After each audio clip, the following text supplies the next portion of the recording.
Well, greetings and salutations, everybody. Welcome to my YouTube channel. My name is John Campea, and it is what we commonly refer to as in the industry as Game Day Loki. Premiere is tonight. Very excited. I've always been so stoked. This is the third show now. I've gotten so stoked going into the finales of WandaVision, going into the finales of Falcon and the Winter Soldier, and tonight going into the finale of Loki. And I'll tell you why I'm a little bit extra excited for it tonight. Here's why I'm a little bit extra excited for tonight, because I believe there's actually more riding on this finale than there were on the finales of WandaVision or on the finale of Falcon the Winter Soldier, and I'll tell you why. Going into the finale of WandaVision, it almost honestly didn't matter to me how the finale was. The show had been so good that my overall impression of WandaVision is I love it. And if the finale was terrible, it wouldn't have changed that. Like, the show had been so good that my mind was already kind of set. I loved this show. And even, the finale turned out to be great, in my opinion, but it didn't change it. I mean, I loved the show. Even if the finale had been terrible, I had already kind of established that I loved this show. It was already set. It's kind of like a playoff. It's kind of like a pro sports team that's already made the playoffs going into the last game of the season. It's like, yeah, I mean, we may win the last game, we may lose, but we've already made the playoffs, so it doesn't matter.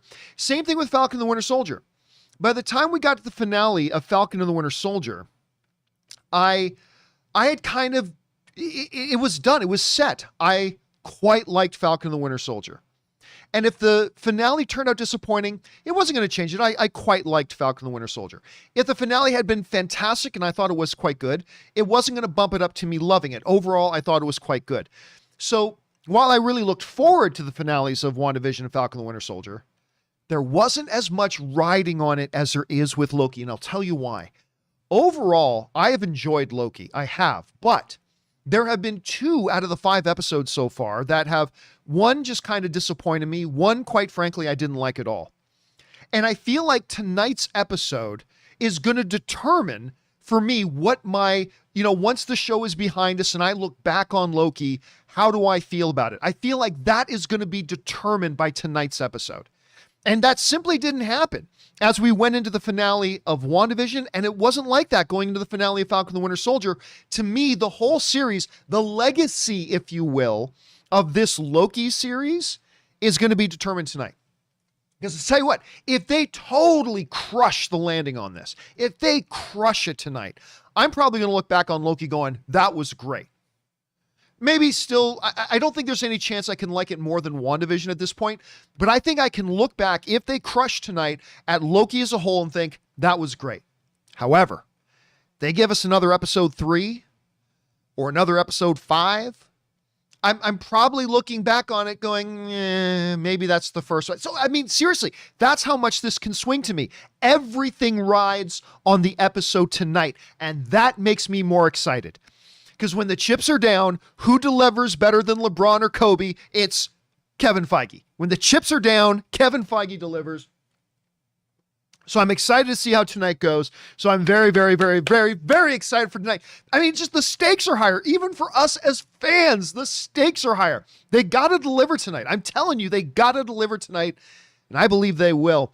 And listen, guys, so here's what we're going to do here today. This is what we do on our pregame show. We just talk about the things we're hoping to see, expecting to see, our speculations, our theories, and what better time to do it than going into the finale. As of right now, ladies and gentlemen, my brothers and sisters in film and television and storytelling fandom, we are under 8 hours away. We are 7 hours and 45 minutes away from Loki, the finale. And how's it going to go? We're going to find out. Now, before we get into what we're going to do for the vast majority of today's show, is that we are going to be, basically all of today's show is going to be you guys. We're going to be taking your comments, questions, thoughts, theories, all that kind of stuff. Now, remember, for these special videos, you do not do the normal thing. You don't use the tip link that's down in the description of this video. That's for the John Campea Show when you submit questions to that. For our special videos, pre-game, post-game, spoiler discussions, things like that, use the super chat feature built right into YouTube. That's how you get a comment or question on the show. Now, before we get to your thoughts, theories, speculations, and observations, let me just kind of highlight a couple things for you that where we left off. And we talked about this a little bit on the John Campea Show earlier today. The biggest question for everybody is who's going to be the person behind the curtain? Who's going to be the big bad guy? Who do they discover at the Void Castle? And really, the two primary theories are Kang and a Loki variant. Those are the two big ones. Let me just re-highlight. We talked about this on the John Campea Show earlier, but let me go over it again today. There's some very strong reasons to believe that the person behind the curtain is going to be Kang. Number one, this whole thing is kind of revolved around the Time Variance Authority and time travel. If you know the Kang character, that's what Kang's all about. Two, Ravonna Renslayer. This is a character in the comics. Now, the comics are the comics, and the movies and the TV shows are the movies and the TV shows, but they do often draw connecting lines, although it doesn't mean they have to. But it should be noted that in the comics, the character of Ravonna Renslayer is directly connected to Kang the Conqueror. I mean, not just kind of loosely, I mean directly connected to Kang the Conqueror. Also, the smoke monster we saw last episode, Alioth, if you know your comics, that character is also directly connected to Kang the Conqueror. Also, in that last episode 5, as the camera was panning through the destroyed New York and we saw Avengers Tower, it no longer said Avengers on the side, it said Kang, Q-E-N-G, which is what, ultimately turned out Kang the Conqueror and his shell corporation, if you will, kind of slapped the name on there. Also, we know that Kang the Conqueror is coming to the MCU because they've already announced that he's going to be in Ant-Man 3. So it's not like Kang the Conqueror appearing would be suddenly random out of nowhere. We know he's planned to be in the MCU anyway. And lastly, the Void Castle that we saw at the end of last episode is also directly connected to Kang. With a Kang sort. You know what I mean if you know the comics. If you don't worry about it. But the Void Castle itself is connected. And here's the thing. This reminds me an awful lot of Agatha in WandaVision. All the signs pointed to Agatha. They all pointed to Agatha. I didn't believe it was going to be Agatha because I thought they were making it too obvious. The witch outfit, the Agatha, she wore that very specific Agatha Harkness brooch. All the signs pointed to Agatha, but I thought they were making it too obvious, therefore it's not going to be Agatha. Turns out it was.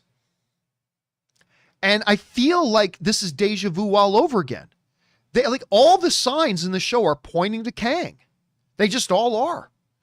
So you have to believe that Kang could very well be that person behind the counter or behind the curtain. But listen, there's also some very, very compelling arguments that the person behind the curtain is going to be a Loki variant. Number one, this show has been about Loki, right? Loki's the character and all of his variants. Sylvie is a Loki variant. Richard E. Grant's Loki, the alligator Loki. Seeing all these Lokis all over the place. This is a show that's been all about Loki. Loki ultimately being the villain, or at least a Loki, just makes sense and fits with the show. But the biggest compelling argument that the big bad behind the curtain is going to be a Loki variant is the very fact that a theme, the main theme, if you will, of this Loki show has been Loki wrestling with himself.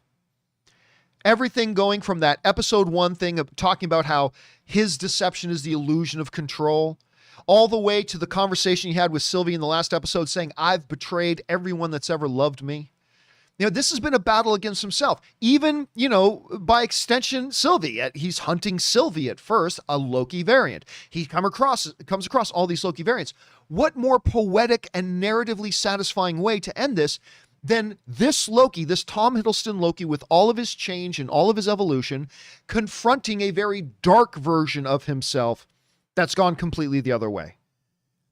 This show has been about Loki changing himself and confronting himself. Wouldn't it make sense then if it is indeed another Loki behind the curtain that our Loki needs to confront? And so I think there are two very good options. And I'll tell you what, I've gone from it being, a split between the two to being 80% sure it was going to be Kang down to about 65% sure it's going to be Kang. I'll tell you what, I'm going into tonight. Here's my last pitch. I am going into tonight. Now, Sean Holmes in the live chat is asking about Immortus. I will allow you guys who know a lot about Immortus to address Sean in the live chat. I'll see which of you guys know enough about Immortus to address that in the live chat. Anyway, I'm going into tonight adjusting my percentages to 60-40. I'm going to go in with a 60% chance I believe it's going to be Kang, a 40% chance that it's going to be a Loki, and maybe a very slim sliver chance that it's going to be somebody else. Robert Meyer Burnett, also on the John Campea Show earlier today, brought up a very interesting notion, is that it very well could be both. Like, we could get a Loki variant and a Kang by some machination. I mean, there's a lot of different ways they could come up with that if they wanted to. So that also could be something that plays into tonight. So, I mean, 7 hours, folks, 7 hours and 40 minutes from now, we will find out what's going on. Maybe Sylvie betrays him. Maybe this has all been a Sylvie trap. Maybe by the way, Ms. Minutes. Maybe Ms. Minutes is behind it. Maybe this is the asshole that's doing everything to poor Loki and screwed Sylvie over. Don't let the smile fool you, folks. Don't let the smile fool you. By the way, in the next couple of days, just so you know, I'll give you guys more details later. In the next couple of days, I am going to be giving away both this Ms. Minutes clock, and it is a fully functional clock. There's where the batteries go, the whole bit. The clock actually works. So I'm going to be giving away in the next couple of days this Ms. Minutes clock and this TVA, official TVA jacket. I'm going to be giving both these away in the next couple of days. Keep your guys' eyes open for how we're going to do it and when we're going to do it. Okay. Listen, I will say one other thing, though, before we get over to your questions and everything. I said the big question has been who's behind the curtain. I've got a bigger question. And we can't possibly answer it now, but my bigger question is this. Where does our Loki end up? Does our Loki die at the end? Does he actually self-sacrifice at the end? I mean, who cares if he does, because he's died like 8 times now. I mean, they just casually had Loki die again. They pulled another Loki fake death in episode 4 when they pruned him. They led the whole audience to believe they had killed him. And then in the post-credits saying, just kidding, he's alive. So that's what, the 4th, 5th time they've done a Loki fake death? Anyway. But I mean, where does our Loki end up? Does he end up dead? Does he end up being a part of the TVA to rebuild? Does he work with Mobius to rebuild the TVA? Does he go and reinsert himself back into the timeline? Like, will Thor come across Loki again? I mean, there's been no reports at all of Tom Hiddleston being in Thor Love and Thunder, but I mean, what if they secretly snuck him in there? I'm not saying that's likely, don't get me wrong. But I mean, yeah, so where does he end up? And again, I understand there's no way we can answer that question right now, but that is my big question going into the finale, is where does Loki end up? And of course, the other one that's in all of our minds, who's the big baddie?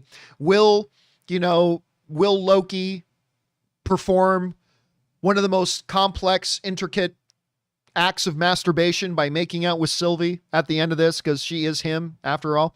It still grosses me out, that whole idea, but whatever, maybe I'll get over it. A lot of things to consider, guys, but you know what? Let's now take the rest of the day taking your comments, questions, thoughts, observations, theories, and speculations, things that you think we might, ought, or should see in the final episode of Loki tonight. So much writing on this episode, guys. Let's get on over to it. We're going to start things off with Yo Pierre, who writes, "Hey, John, super excited for tonight. Me too, brother. Have you ever considered doing call-ins? Never going to happen. Have you ever considered doing call-ins along with Supercharge, or probably meant Super Chat, for your discussion videos? Also, Kang Gang is ready." There you go. No, I will never do call-ins for 2 reasons. Reason number 1, nobody wants to see call-ins. I mean, there are people who would like to call in, but ask the average audience member, do they want to hear an audience member call in? No. I mean, I played around with the idea back in the AMC days, but we overwhelmingly heard from our audience they're not interested in that. But the second reason for that is there's just no way to properly vet it, and there's just no way to properly screen it. So, the last thing I need is some, mouth-breathing, cousin-humping basement dweller to call in to saying, oh yeah, I want to talk about Loki, and say, black people shouldn't be allowed in our country. That's the last thing anybody wants, and there's just no way to prevent it. So no chance in hell will we do call-ins, because that's because these, cousin humping, mouth breathing, basement dwelling, little fucking dick twit losers. That's all they have in their life. They have nothing else in their life. So they would just jump at a chance to do that. So unfortunately, no, we can't do the live call-ins, but thanks for asking anyway. All right, next up. Where are we at? Yo Pierre also writes, meant to say super chats. No problem. I got you, but thank you for clarifying anyway. This is very kind of you to, just in case I didn't catch it, for clarifying that. Thank you. It's very courteous of you, Yo Pierre. All right, next up. Let's see. James Argenta writes, I think main bad is a Loki, possibly Sylvie. For all we know, she could have killed Odin during the Odin sleep. Everyone is a hero in their own story. Truer words have never been spoken, James. Listen, there's a lot of different possibilities with the Sylvie. That Sylvie who has gone along on this journey is herself just going to betray Loki and be the big baddie. Maybe there's a Loki or a Sylvie variant, which would also just be another Loki variant in there. A lot of possibilities here. Like, I don't think we're free and clear on this Sylvie character. There's still a lot unknown. Still very much unknown. Now, I'm assuming she's going to finish this thing out as a good guy.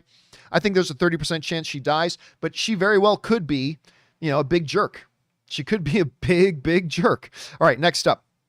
Esmael Montoya writes, John, I'm excited for tonight, but also hesitant.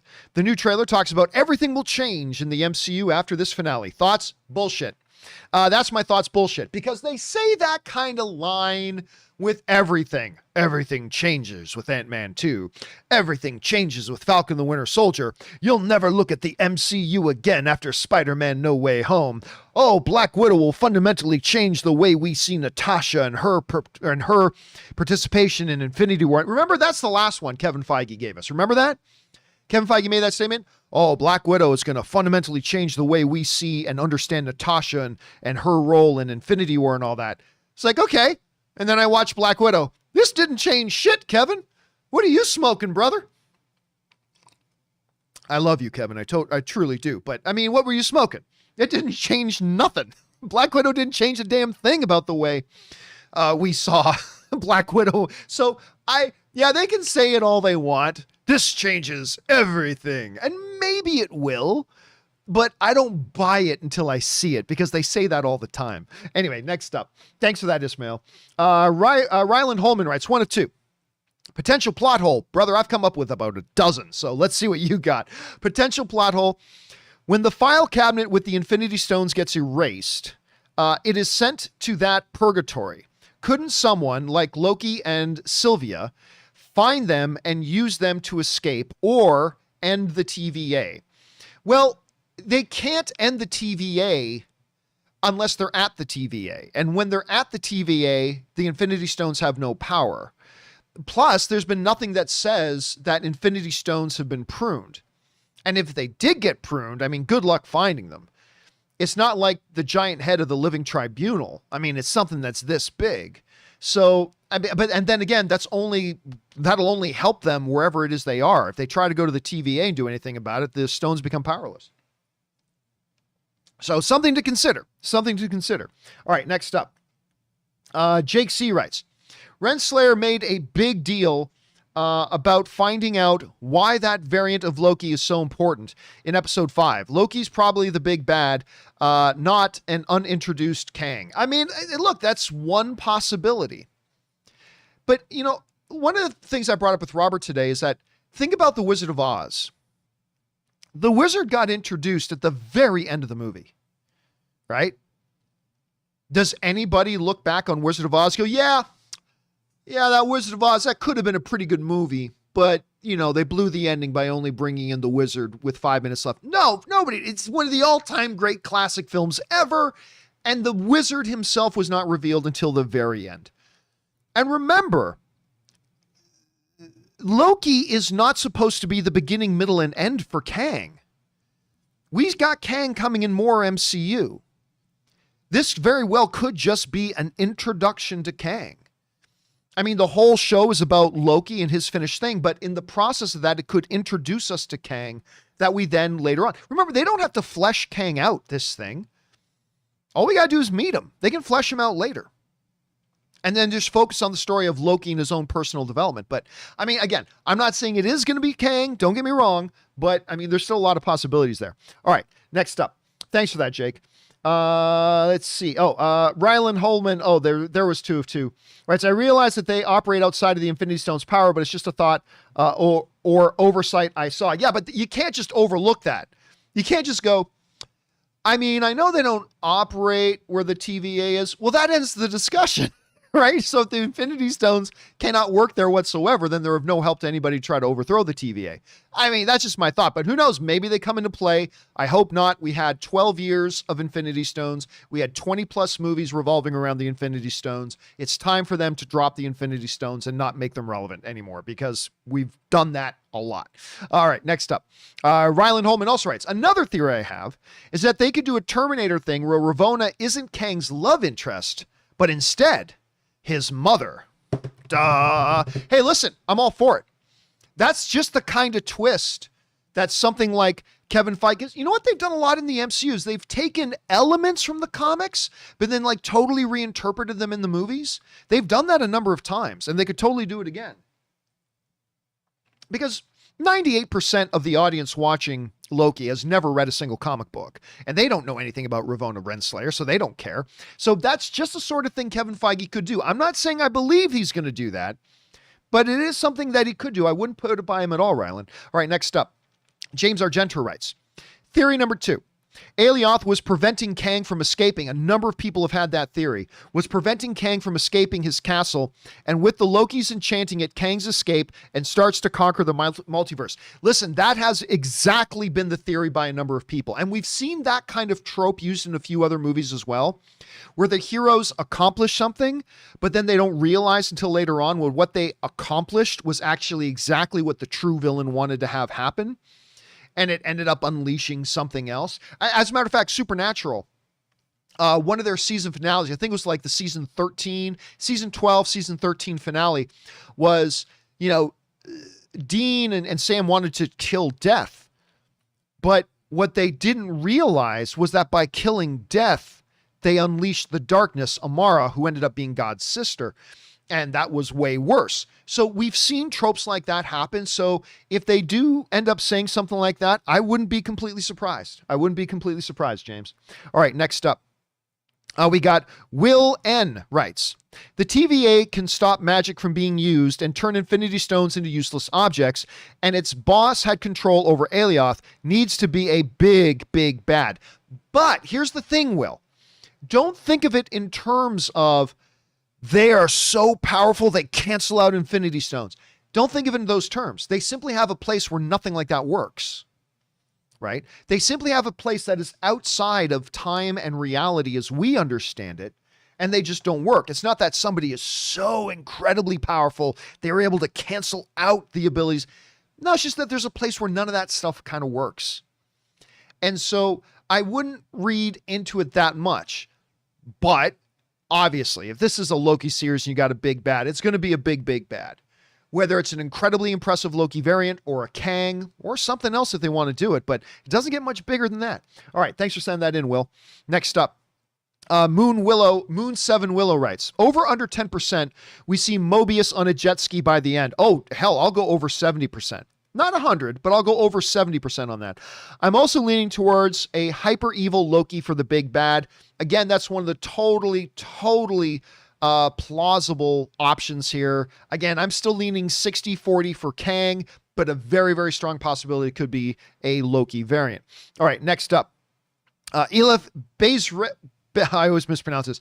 Bayrazli writes, I've heard rumors online that there will be a season 2. Any truth to that? Who knows? Listen, with every one of these series, there's rumors that there's going to be another season. Every single one. I think they're going to probably wait and see what the fallout of this show is. They're going to take all the numbers. They're going to see how the audience responded to it. It all depends on what their future plans for Loki are, so it's possible. All right, next up. Will N. writes, over under 20%, Richard E. Grant reappears in the last episode. I'm going to go under 20%, but I wouldn't say it's 0. They gave him a really big heroic death. Now, listen, Richard E. Grant's Loki also told a story that he was able to cast an illusion an illusion, a duplicate, so convincing that it even fooled Thanos. Maybe the Loki, Richard E. Grant Loki we saw getting eaten by Alioth, maybe that was just another deception. I don't think so. I think they gave him a big heroic death. So I'm going to take under 20, but I wouldn't say 0. Let's see if he does pop up, because I loved Richard E. Grant in that role, man. All right, next up, we got Elif also writes, is it weird that Miss Minutes is one of my favorite MCU characters? I hope we get to see her again in the finale. You know, I didn't think we were going to see her again. I got told she wasn't going to be, now you guys remember, I told you this. I got told that she was going to be in episode 1 and 2 and then not in any more episodes. Now, I also told you it was from a source that I did not consider to be completely reliable. And I apologize to that person because I know that person watches this. But then she didn't appear in 3 and she didn't appear in 4. So I thought, oh, I guess they were right about that. No more Miss Minutes. And then in 5, Miss Minutes appeared. I think it was in 5, right? Was it 5 that Miss Minutes reappeared, or was it 6? Let's just go with 5. So who knows? I have no idea. I think everybody likes her so much. I think there's probably a decent chance she probably does pop up there in the next one. All right, next up.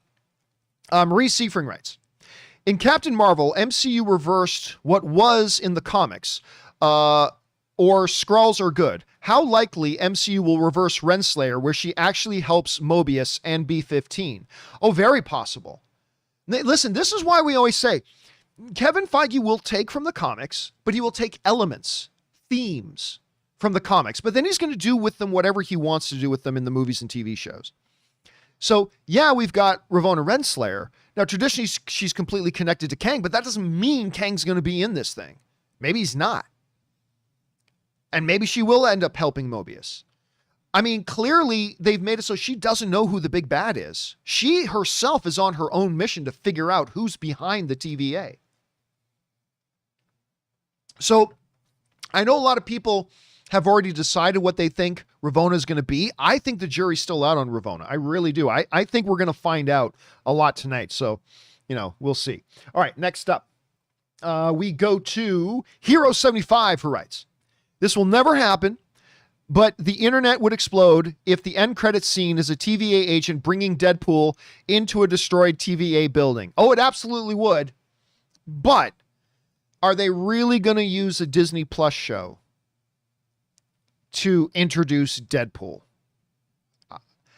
Hey, anything's possible. Guys, we just saw Deadpool today doing a trailer reaction to Free Guy with Korg. The greatest thing I've seen on the internet all month. So you never know, maybe, but I doubt it. But yes, you're right, Hero. The internet would literally explode.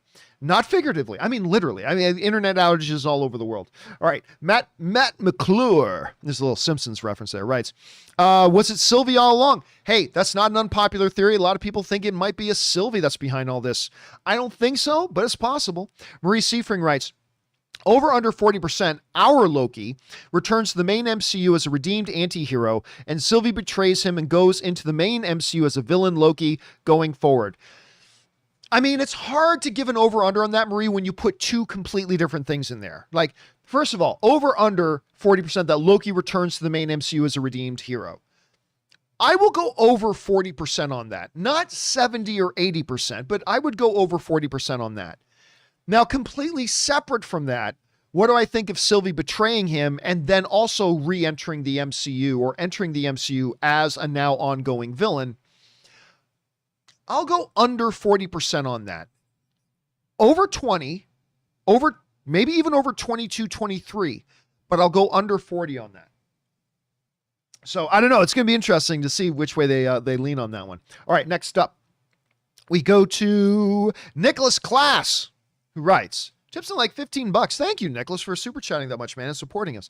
All right, 1 or 2. Hey, John. I certainly think that the big bad will be revealed to be a Loki.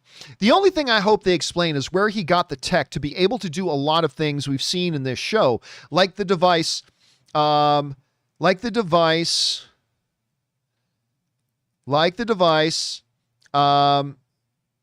prunes, there we go, entire timelines. That's my only hang up with this being possibly a Loki, is that the TVA is very technologically based. Love your show, and it's a great listen when I'm studying for university. Well, thank you so much for that, man. It's good to have you here, and thanks for writing that in.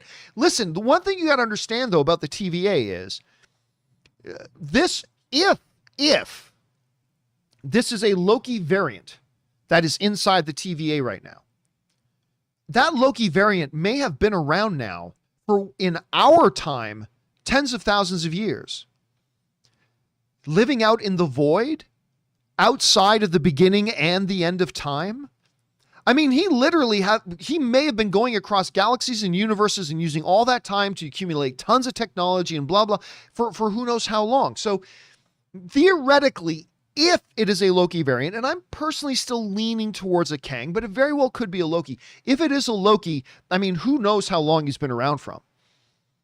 I mean, Kang himself, like, got a lot of his technology from the future and all that kind of stuff. So if they wanted to kind of cross-pollinate a little bit, you could say the same thing about Loki. Or at least this Loki variant. Who knows? We'll have to wait and find out. Thanks for writing that in, man. Appreciate it. All right, Matt McClure writes, Sylvie working for Kang, calling it right now. Seems, I mean, she could end up working for Kang. The whole way this story has gone, it seems unlikely that she's been working for him all along. Maybe it ends up that way, but I doubt all along. Matt also writes, Mobius is the big bad. I really don't think that. I would give under 5% to. Let's put it this way. I'd be really shocked if they say that's what it would end up being. All right, next up, My Comic Planet writes, 1 of 2. I was on the Kang train for a while, but now I think it could indeed be a Loki variant as the big bad. A future, older version of Loki that is controlling everything to ensure his past self overtakes him and ends up taking over the TVA. King Loki variant? I mean, that's been a theory going around my comic. That has been a theory. And again, the strongest arguments for that is the fact that the main theme, if you will, of this show has been Loki battling with himself, internally with his own self-discovery and self-actualization, and externally with other variants, be it Sylvie or the other ones we've run into in other episodes. So for it to conclude with him confronting a supreme Loki variant would fit in with the theme of the show very tidily. Again, I still kind of lean Kang. I think all the other signs point to Kang. But, I mean, there's very good reasons to believe, My Comic Planet, that it could indeed be a Loki variant. All right, next up. Fangblaze71 writes, if this show is going to have multiple seasons, I see a lot of questions getting answered, but not all of them in this episode. No, and that's the thing. A season finale does not need to answer all the questions. But you damn well better answer the important ones, right? I will jump off of a show that you get to the end of a season that's been building up to this one big thing, and then the season ends and they never address it. I'm like, then I'm done. Tap out. Goodbye. I just gave you, 8 weeks of my time, and you're not even going to give us, I mean, you don't have to tie up everything, but they have to give us what happens to our Loki. What happens to Sylvie? Who is the person behind the curtain? You got to at least address those ones. You don't have to tie up the TVA if you don't want to. You don't have to wrap that all up. You don't have to wrap up what happened to all the other Loki variants in Limbo if you don't want to. You don't have to do everything, but there's some key questions that you must answer, and I certainly hope that they do. All right. Let's see here. Next up, we've got Jeff, who writes, 2001 movie, The One with Jet Li. Little interesting little note there. The visual effects and CGI company that I used to work for, that was one of the first feature films that we ever worked on. We didn't do a huge amount of work on, but we did a little bit of work on that, the company I used to work for. So that was one of the first ones. I think that might have been just the second or third feature film, like legitimate real movie that we worked on. Anyway, let's get back to what you're saying here. 2001 movie, The One with Jet Li. A variants of Jet Li kill off the rest to become The One. Kind of sounds like a Loki trying to be the superior Loki. That's actually a very, very good, that's a very good analogy, comparing The One to, yeah, well done, Jeff. Well done. I like it. Very well done. Nice comparison. John Redcorn writes, over under 25%, Mobius's last words said in the finale is, wow. I'm going to go under 25% from that. I want to hear him say it, but I think he probably doesn't want to. So I'm going to guess under 25% on that. Anthony M.R. writes, I'm going to cheat and say 40% Kang, 40% new Loki, 10% Ms. Minutes, 10% something else. That's not cheating. Those are legitimate numbers. That way I'm sure to be right about something. Well, I mean, unless it's something else entirely. But no, I remember before episode 5, I really thought it was 33% Kang, 33% Loki, 33% anybody else at all, with, a dangling 1% out there. It was episode 5 that really made me lean much more towards Kang. I've kind of come back a little bit more towards Loki in that. It's going to be see where we go. But those are perfectly legitimate numbers, Anthony. All right, next up, Marie Seifring writes, I don't have a good grasp on how many people work for the TVA. I don't think anybody does at this point, actually. The pandemic restrictions probably reduced the numbers of background players they had on set. If the TVA agents are freed, where do they all go? Could be many agents. See, here's the thing, right? I was talking to my buddy Ryan about this, who's probably coming over in a few hours to watch the last episode with us. I was talking to my buddy Ryan. I said, one of the things that feels a little bit weird is that Loki in episode 1 comes out and sees this incredible landscape, right? Loki let me see if I can bring up an image of this. Let me see if I can find this. So in episode 1, there we go. Okay. So in episode 1, this is going to look really small, but just bear with me here. Loki looks out a window, right? He looks out a window and he sees this incredibly giant, sprawling, an unimaginable cityscape, right? Like with all these buildings and structures and all this kind of stuff. But we've never seen more than, 4 TVA agents in the same room at the same time? Even in the courtroom, like this giant courtroom, there's one judge, one bailiff, and Loki. And then Mobius came in, right? So on the one hand, they're like, oh, the TVA is this big, giant, unimaginably complex, but we've never seen, even when they're in the big library, there's like one other guy. And even when they go to the cafeteria, the only other guy in the cafeteria is a guy we've already seen. The guy who didn't know what a fish was, right? There should be billions of people in there. I don't know. Is what it is. All right. Let's see. Let's go back on over here. Next up. Where do they all go? I don't know, but they seem to be dancing around that issue a little bit. Okay. Next, we've got Anthony MR writes change that last 10% to something else, to Mobius being a Loki in disguise. I'm going full bonkers with this. Yeah, I've read a lot of people thinking that Mobius could also be a Loki variant. I'm reading people saying B-15 is a Loki variant. Well, that's just not possible because she's already accessed her own memories. So everybody wants everybody to be a Loki variant. So that shoe in the corner is a Loki variant. I'm going to guess no on that one. I'm going to go ahead, Anthony MR, I'm going to guess no on that one. All right, next up. 50-year-old soldier writes, 1 of 3, game day. The common discussion regarding Loki and Sylvie's relationship is yuck. Yeah, that's me. Here's another message I see. It is about Loki loving himself. You have to love yourself before you can accept love from others. Ragnarok Loki redeemed himself and wasn't pruned. The other Lokis are.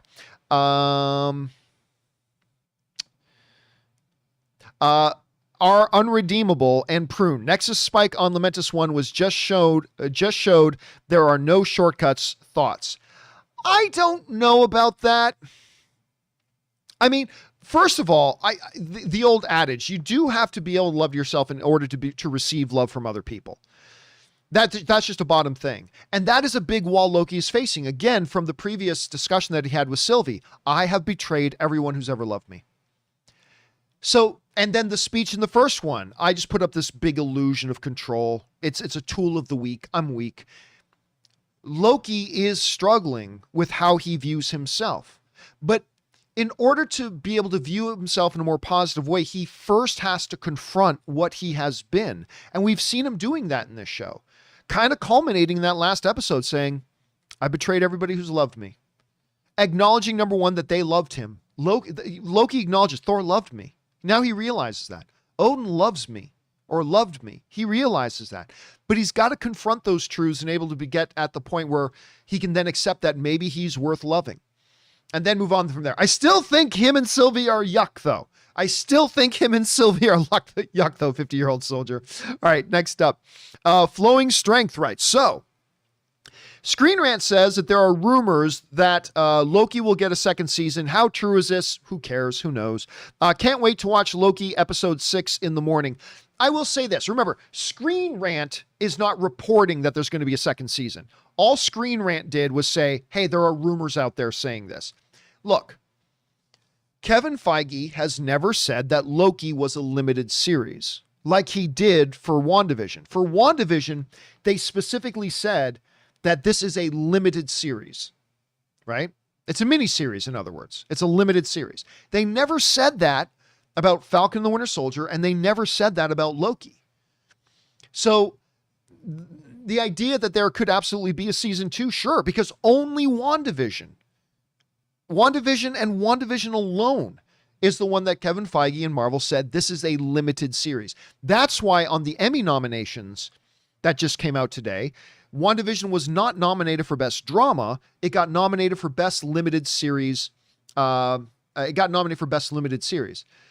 it by design was only going to be one season. They never said that about Loki. So we've known all along that it's very possible there could be a season 2. Listen, anybody out there spreading rumors that there's going to be a season 2 of Loki, they're just throwing spaghetti against the wall to see if it sticks. That's all they're doing. Because everybody knows it's very possible there's going to be a season 2 of Loki because they're not calling this a limited series. So I am predicting there's going to be season 2. Really? No shit. Are you also going to predict that the moon will be in the sky tomorrow night, pray tell? Nostradamus? Anyway, so I very well could be. Maybe there won't, but I wouldn't pay attention to people trying to throw spaghetti against the wall and try to look like they're smart. Anyway, next up. Let's see here. Crashing Coyote writes, people still need to consider He Who Remains as a Loki variant, maybe the first Loki to be pruned, and in comics he created the TVA and Timekeepers and Kang. Unrelated, but what did you think? But we're not here to talk about UFC. Sorry about that, Crashing. We're not here to talk about that. Oh gosh, that wasn't really run of 3. Okay, let's start with one thing at a time. I don't see there being any reason to believe that He Who Remains is going to be a part of this. Again, there has literally been no signs pointing towards that in this show, like there has been a huge abundance of evidence pointing towards Kang, huge abundance of proof pointing towards a Loki variant. The fact that we have Kang coming in the MCU, that's already been verified. There's a lot of that. There's really nothing like that for He Who Remains. There's just not. So I would go against that. All right. Next up, unrelated. What do you think? At least read it. What do you think of UFC 264? Best card of the year. I didn't think it was the best of the year, but it was good. I've always loved Dustin. He beats Oliveira. I do believe he beats Oliveira. Oliveira's the man, dude. Oliveira's awesome, but Dustin beats him. The only lightweight in the world Dustin can't beat is Khabib Nurmagomedov. That's it. It's Khabib and that's it. Nobody else. Other than Khabib, Dustin is the best lightweight in the world. So nobody else touches him. All right, next up. Crashing Cody also writes, P.S. My 22nd birthday is tomorrow. Happy early birthday, Crashing Coyote. I hope you have a great one, my friend. Is tomorrow. And it's also Conor McGregor's birthday. Screw that guy. LOL, I'm hyped to get to watch Diggle show up in Superman and Lois tonight, then watch Loki at 3 a.m. Well, I'm watching Loki at midnight. I cannot wait. It is now for you and for me both. We are closing in on just 7 hours. Loki is now just technically it is 7 hours and 7 minutes away. Cannot wait. All right. Let's see. Next up, we've got Matt McClure who writes, seems like not enough time to answer the questions. Well, I mean, again, we don't need all the questions answered. Who's the one behind this? What happens to Loki? What happens to Sylvie? As long as they answer those 3 questions, and you can answer those 3 questions in 10 minutes if you wanted to. You really could. You can answer those in 10 minutes. And so as long as they answer those 3, then I think we're good. You don't have to answer everything. You don't even have to answer what happens to the TVA. That can be left hanging. But those 3 questions, who's behind this? What happens to our Loki? What happens to Sylvie? These are the essential ones that they must address. Everything else is just kind of gravy, I think. All right, Noah writes, over under 25% chance we'll see Thor tonight. I'm not going to say 0, but I'll say under 1%. I'll say under 1%. That's how minimal. I'm tempted to say 0, but you never know. But I will go under 1%. All right, next up. I would love it. I would love it, but I think it's going to be under 1%. Somebody's saying I missed a question. No, I answered it earlier. It's just, remember, because we had to jump up to answer it, then we had to go back down. So we did answer that one already. Anyway, Marie Seifring writes, it seems like it will take a second season to explain the unraveling of the TVA. The machinery won't just stop on a dime, even if the founder is displaced. Oh, sure it would. Listen, it's very, very simple that there's some kind of MacGuffin inside the Void Palace that just instantly ends the TVA. You know, something that's kind of like, let's look back at the Phantom Menace, right? Take out the control ship, all the battle droids on the surface of Naboo. Right? I mean, that's been used in a dozen movies. Like, take this one thing out and all the soldiers die. Right? Close the wormhole, set off that nuke in space in the first Avengers, and all the Chitauri just die. Right? There could very easily be something like that. Now, again, I'm not saying they're going to wrap up the TVA tonight, but it is something they could do if it's something that they actually wanted to do. We'll have to wait and see. All right, next up. Thanks for that, Marie.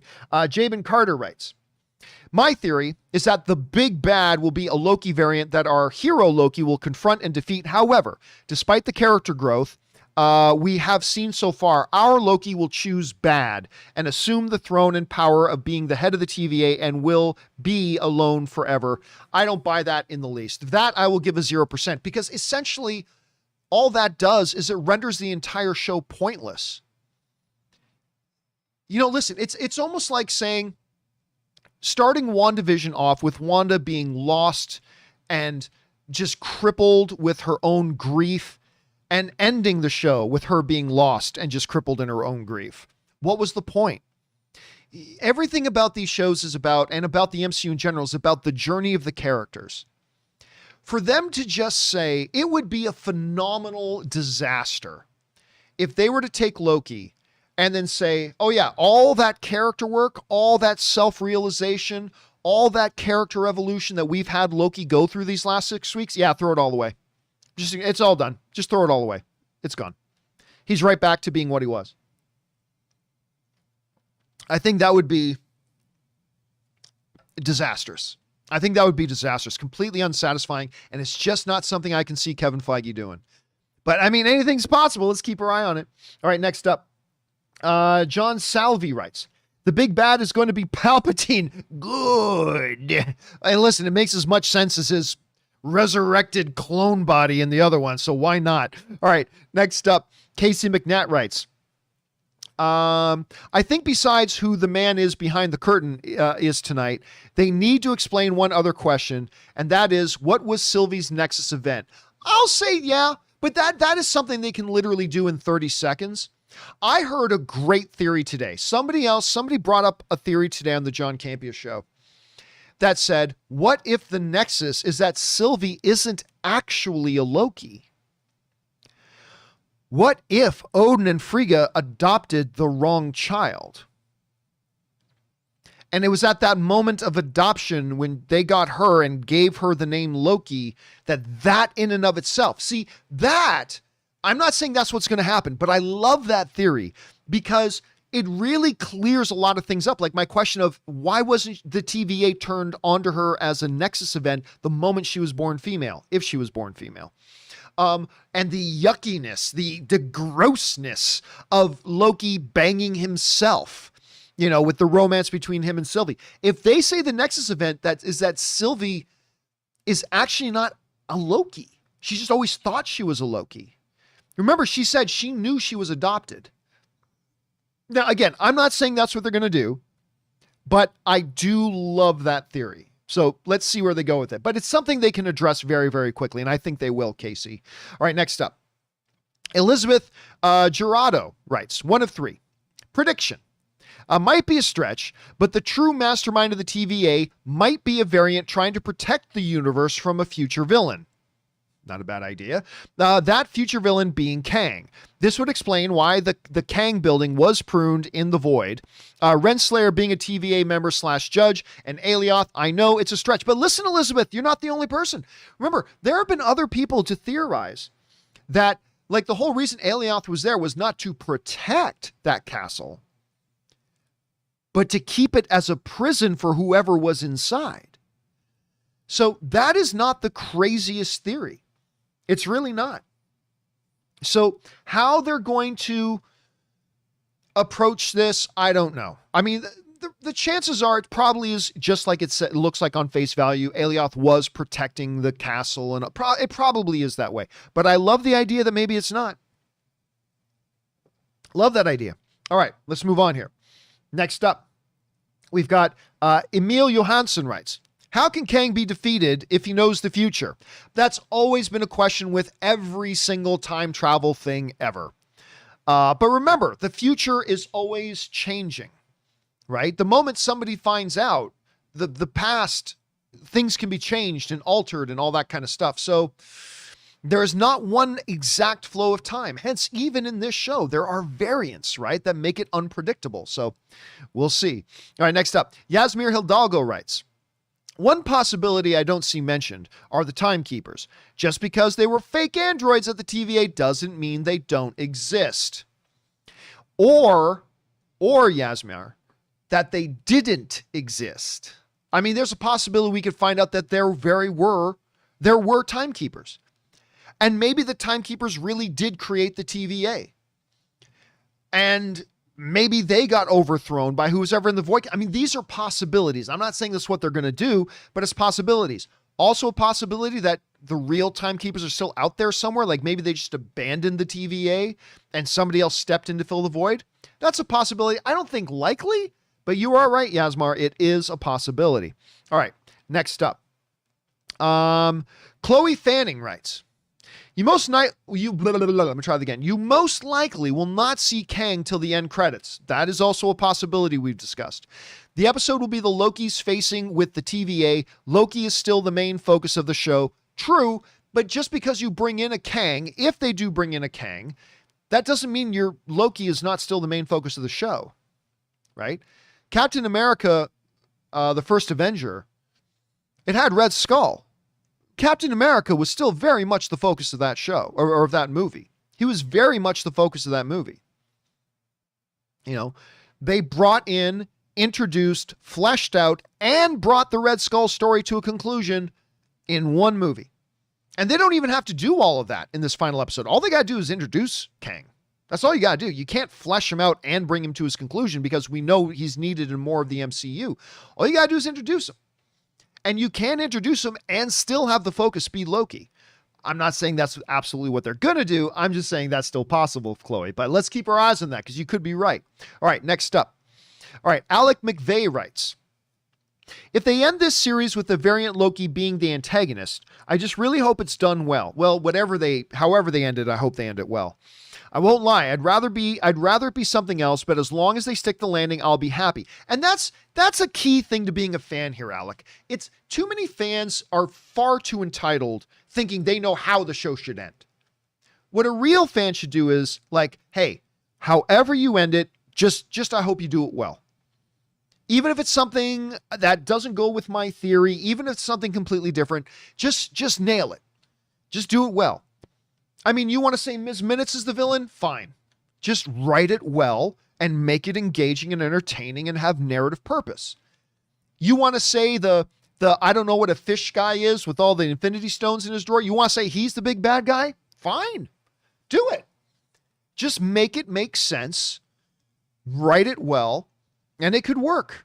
And that attitude that you have, Alec, is the attitude that true fans should have. Not, you have to make Dr. Doom the villain, or I'm not going to like this show. Fuck off.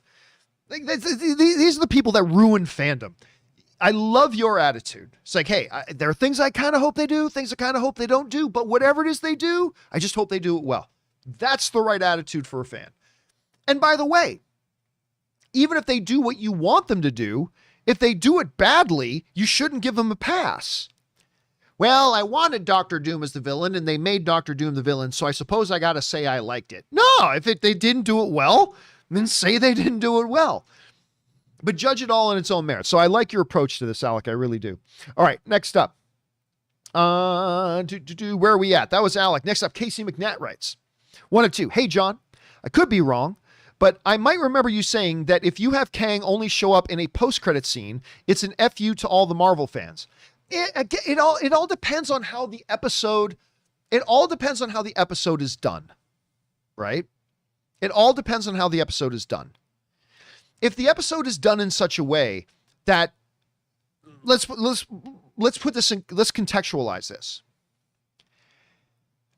If this episode builds and builds and builds to finding out who's behind the curtain, and the last episode of the season is Sylvie and Loki opening a door to see who's behind it, and then the credits roll, and then they come to a post-credit scene and the door finishes opening and says, "Hello, I am Kang. Would you care for some Diet Pepsi?" That would be a giant FU to the fans. To have us come along on this 6-episode journey, 5 to 6 hours long, and hang in there with it for 6 weeks, only to come to something like that, that would be a big FU to the fans. And I don't expect them to do that. Now, they could do something completely different, bring the main narrative to a satisfying conclusion, and then have a Kang appearance in a post-credit scene that is indirectly connected but doesn't take away from the completion of the story that they were telling. That could work perfectly fine. It's all about execution. It's all about execution. We'll see how they go with it. All right, next up. Where are we at? Casey oh, that was 1 of 2? Anyway, 2. Could you please explain why you felt this way? Because that I feel that introducing a major player like Kang into the MCU and having him get defeated in some type of way would be a bad way to play it. Again, you're making an assumption. Let's see how it plays out. Let's see how it plays out. Because they could do exactly that and have it be perfect. They could do exactly that 100% and have it be perfect. Think of it in terms of, look at Star Wars. All of life's lessons can come back down to Star Wars. Let's look at Star Wars. They introduce Darth Vader. Biggest badass in the galaxy. And what was Vader's ending in Star Wars, the original Star Wars film, A New Hope? Out of nowhere, ducking out from, blinding a star, out of nowhere, Han Solo reappears and sets off a couple shots. Yeah! Okay, kid, let's blow this thing and go home. What? Spaceships flying all over. Right? If Twitter had been around at the time, people saying, that's a terrible ending to that movie with Darth Vader, blah, blah. It's just, let's see how it plays out. Let's see how it executes. You can just introduce him, have the initial plot foiled to a degree, and basically be, whatever. That was a minor detail of my overall plan. We move on to stage 2. Right? Essentially Thanos. Look at the first Avengers movie. Thanos was defeated. His whole plan, he sent Loki there with the staff, with the Tesseract, with the stone. He sent him there with the whole Chitauri invasion force, blah, blah, blah. That is essentially Thanos invading Earth, and he got defeated. But was that the end of Thanos? Not at all. That was just the beginning.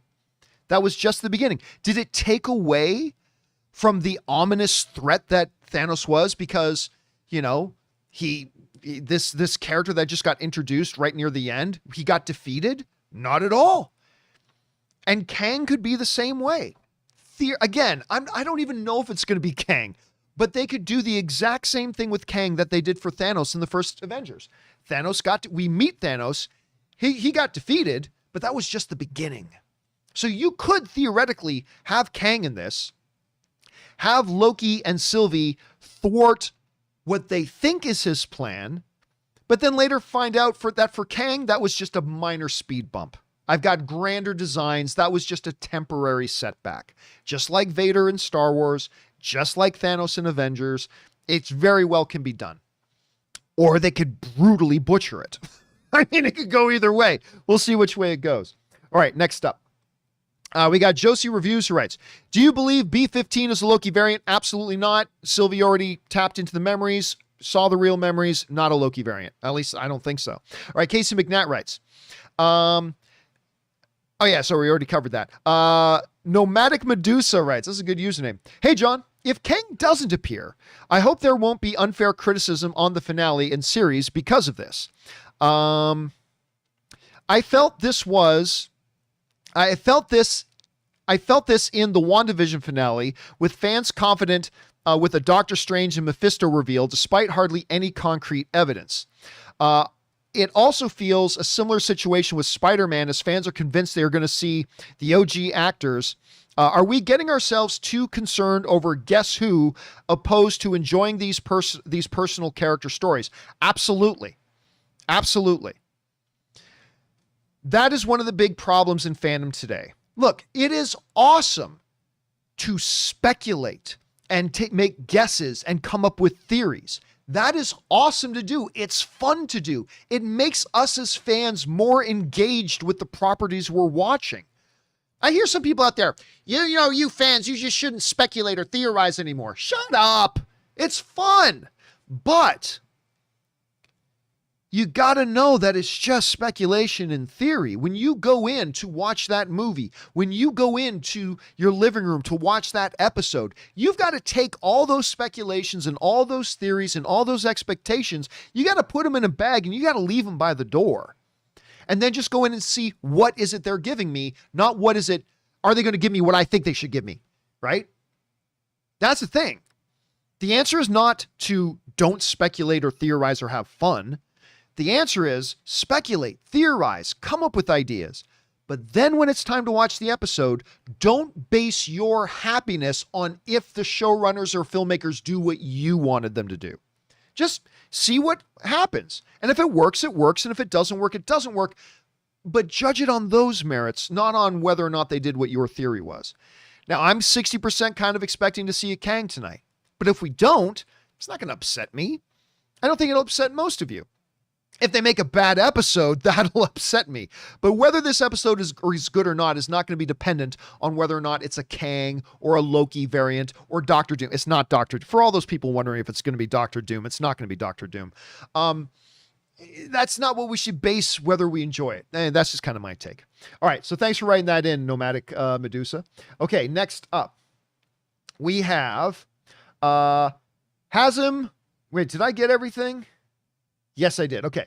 Hazem Gorab writes, "Hey, Jay, super excited for tonight. Me too, man. You mentioned that so far the show is ranked third on your list of MCU shows. Yes. What, in your opinion, can this episode potentially give us that would bump up its ranking?" There is a possibility here still that Loki could overtake. It's going to be very, very difficult. Because right now, by my personal estimation, and only my personal estimation, Loki trails Falcon and the Winter Soldier by a good bit. So I don't expect it to overtake Falcon and the Winter Soldier, but it's reachable. What do they have to do? Well, Hazem, just as we were talking earlier, it's not about make Kang the villain and then I'll be happy. No. Just do an excellent episode of Loki. I don't care what they do in it. I don't care if Richard E. Grant shows up. I don't care if Thor shows up. I don't freaking care if, Quicksilver shows up. I don't care if Mephisto shows up. I don't care if all the X-Men come through a big portal being led by Charles Xavier and Magneto. And it's actually, Ian McKellen and Patrick Stewart themselves go to battle my X-Men. I don't care if they do any of that. Wouldn't that be fun? I wouldn't care if they do any of that. All I care about is make an excellent episode. And it's not up to me to tell them what elements need to be there in order for it to be excellent. That's not it at all. You can have the frickin' Croaky. You can have little alligator Loki be the big bad villain. That's fine if you write an excellent. For this to overtake Falcon the Winter Soldier, this is going to have to easily, by far, be the best episode of Loki yet. And it still might be a little bit out of reach, but it could get up to that number 2 spot with a truly excellent episode tonight. But it would have to be almost flawless. But we'll see what happens there. All right, next up, we've got, we did Nomadic Medusa, and now we're up to S. Beam, who writes, Extremely excited for the new episode, so am I. Still sitting at 50% chance of Kang or a Loki variant being the big bad. Just stoked to see the culmination that the show has been leading us towards. Glorious purpose. I agree. I am very, very stoked, partially because so much is riding on this episode, but also, look, they followed up the worst episode they did in this series, episode 3, in my opinion. What do they follow that up with? Arguably the best episode in this series so far, in episode 4, right? They had a weak episode. They followed it up extremely strong. While I did not think episode 5 was a bad episode, there's certainly a bunch of big highlights in it, I was still overall a little bit disappointed with it. So if they follow the same pattern, they delivered a subpar episode, followed it up with the best one yet. Last week, I thought we had a little bit of a subpar episode. I'm keeping my fingers crossed that they are going to do the same thing as before, and they're going to deliver the best episode yet. So super stoked about it. Glorious purpose indeed, S-Beam.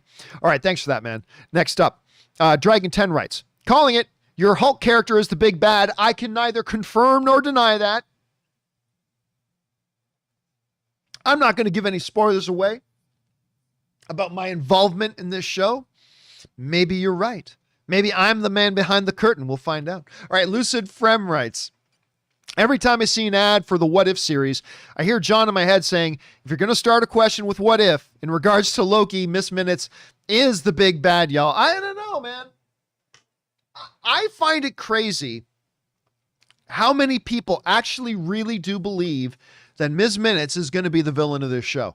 There are some people who say it sarcastically, but there are people out there who really believe Miss Minutes is going to be ultimately the big bad.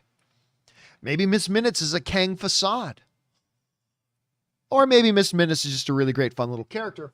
We will find out. We will find out tonight. All right, next up, we've got Ben Rayner who writes, I bet Loki beats whoever he's up against, like how he took out Agent Coulson. Stab the person right through the heart. Stabby, stabby. I mean, wouldn't that... Okay, listen, first of all, how great would it be if whoever the big villain is tonight, if Loki beats him in a totally Loki way? The villain is monologuing, I shall conquer time and space, and Loki just sneaks up behind him. Stabby, stabby. That, I would love that. There's no way they're doing that. There's no way they're doing that. But God, I would love that. Stabby, stabby. I would love it. Just sneaks up behind him and dices him through the heart. I would totally dig that so much. And the hero in the live chat says, except that he's actually got to say, not only does Loki need to sneak up behind them and do that, Loki actually has to audibly say out loud, stabby, stabby. As he's... I mean, how I do not write for the MCU is insane. It's insane. It's unimaginable. All right, next up. The CTB channel writes, what if the big bad is a Coulson, speaking of Coulson, is a Coulson variant out for revenge for getting stabbed in the back by Loki? Just kidding. Keep up the filthy, John. Man, I would love to see Clark Gregg back in the MCU. I don't think he ever will. Kevin Feige's already said his Coulson is dead. The Agents of S.H.I.E.L.D. never existed. So, but man, I love Clark Gregg. So I would love to see Clark Gregg back. All right. Damon Morton writes, theory. A variant of Loki killed the original Timekeepers, one of which was Kang, who escaped and sets up Ant-Man 3 and variant now in charge of Timeline. Possibly. I mean, that's something like right from the first episode, there were people saying, guys, look at the illustrations of the Timekeepers. One of them really does look a lot like Kang. And like, I didn't notice this at first, but once people started saying that, I'm like, you know what? It does kind of look like Kang a little bit. I mean, damn, it kind of does look like Kang a bit. So I don't know. There is, all I'm saying here, Damon, is that your theory is not crazy. Your theory is not crazy. All right, next up. Everett Brown writes, my prediction for the big bad is Red Skull. That would be great, but no, it's not. Get ready to come back to this post tomorrow. Dude, I'll tell you what, Everett, I'll remember this. If it turns out to be Red Skull, which I would totally love, it's not Red Skull. It's not Red Skull. But God, if it is, we'll remember this, Everett. We'll remember that you, the lone voice in the darkness, called out that it was going to be Red Skull, and we'll see if you're right about that. All right, next up. We got Casey McNatt who writes, Do you feel like the TVA has to end in order for Kang to rule? No, because we just don't know what the story here is. We don't know what the relation. Okay, first of all, we don't even know if Kang is in it.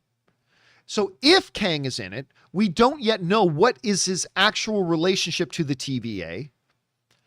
If he's the head guy, if he's actually the brains behind the TVA, why would the TVA have to be ended for him to rule? Or maybe, like in the comics, the TVA is an opposition force to Kang.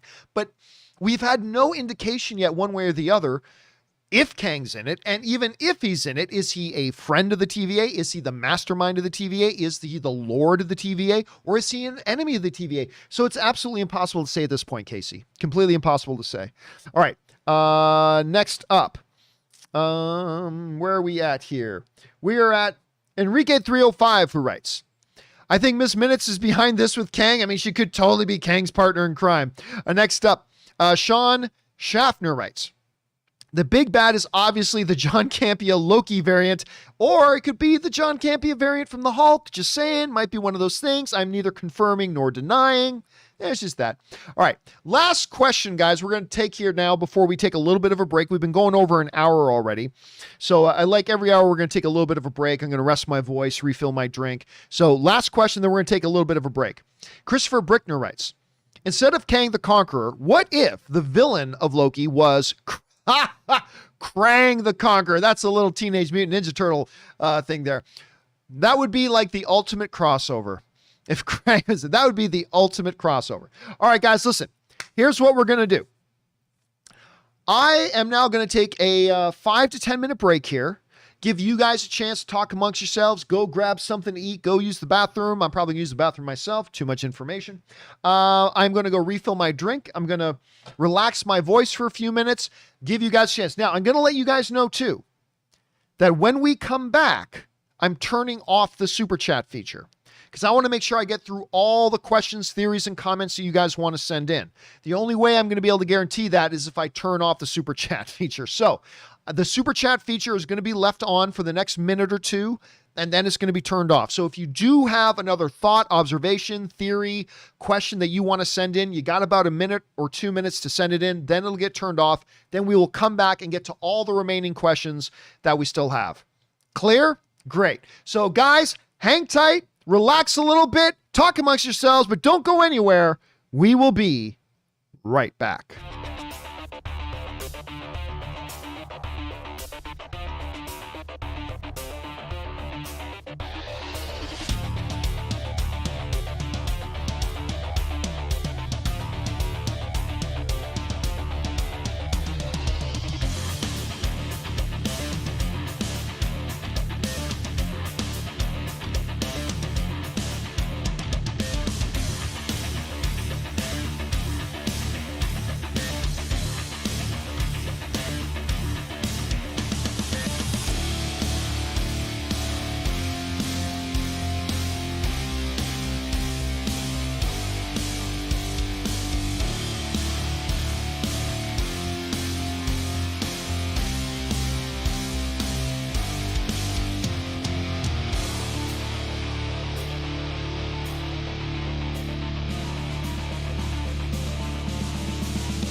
All right, guys, and we are back. It is game day, ladies and gentlemen. We are now officially 6 hours and 32 minutes from the finale of the Loki series. A lot riding on tonight's episode. I think tonight's episode is the make or break episode for Loki. If this episode is bad, I think Loki is going to go down being looked at as a disappointment of a series. I think if they crush the landing on this, we're going to look back and think this was a really good series. I really think it all comes down to this episode tonight.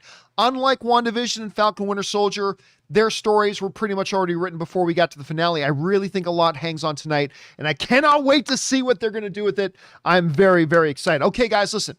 We still have a lot more of your questions to get through. We're about halfway through, so let's jump back into it and see what it is you guys want to talk about tonight's final episode of Loki. Let's keep going here. We're going to get things picked up here with DW Dumphy, who writes, seems to me there's only one way this thing is going down because Loki is his own worst enemy. Again, that's one of the big arguments for the big bad here being a Loki variant. But you cannot ignore all that other evidence that points to Kang. So I don't agree that there's only one way to look at this. It's irrefutable that it's Kang, or that it's irrefutable it's Loki. There are big, strong, valid arguments to be made on both sides. I'm leaning Kang, but it very well could be Loki. I'm about 60-40 right now. We'll see how that goes. All right. Thanks for that, DW. Next up, we go to Double B Studios, who writes, I just want to say game days are awesome. I love game days. I'm glad you agree. And are you going to do this with the new What If series? No, I'm not. There's just no point in doing it with the What If series, in my opinion. I'm not going to lie to you. I'm not terribly interested in What If. Now, listen, I may watch What If and love it, but one of the great things about doing the pre-games and then the post-show spoilers is that there's an ongoing evolving story with each of the series. WandaVision, Falcon the Winter Soldier, and now Loki. The What If series isn't going to be like that. Each one is its own little what if story. And, I'll definitely check it out, but I'd be lying to you if I told you I was excited about it. I'm not. But the fact that there's not an ongoing story for us to build anticipation, talk about, kind of takes away any of the need to do either a pre-game show or doing a post-game show, because every single one is going to be its own story. So there's nothing to build on. There's nothing to accumulate as far as theories and all that kind of stuff goes. So I'm not saying that the What If series isn't going to be good. I'm not saying that at all.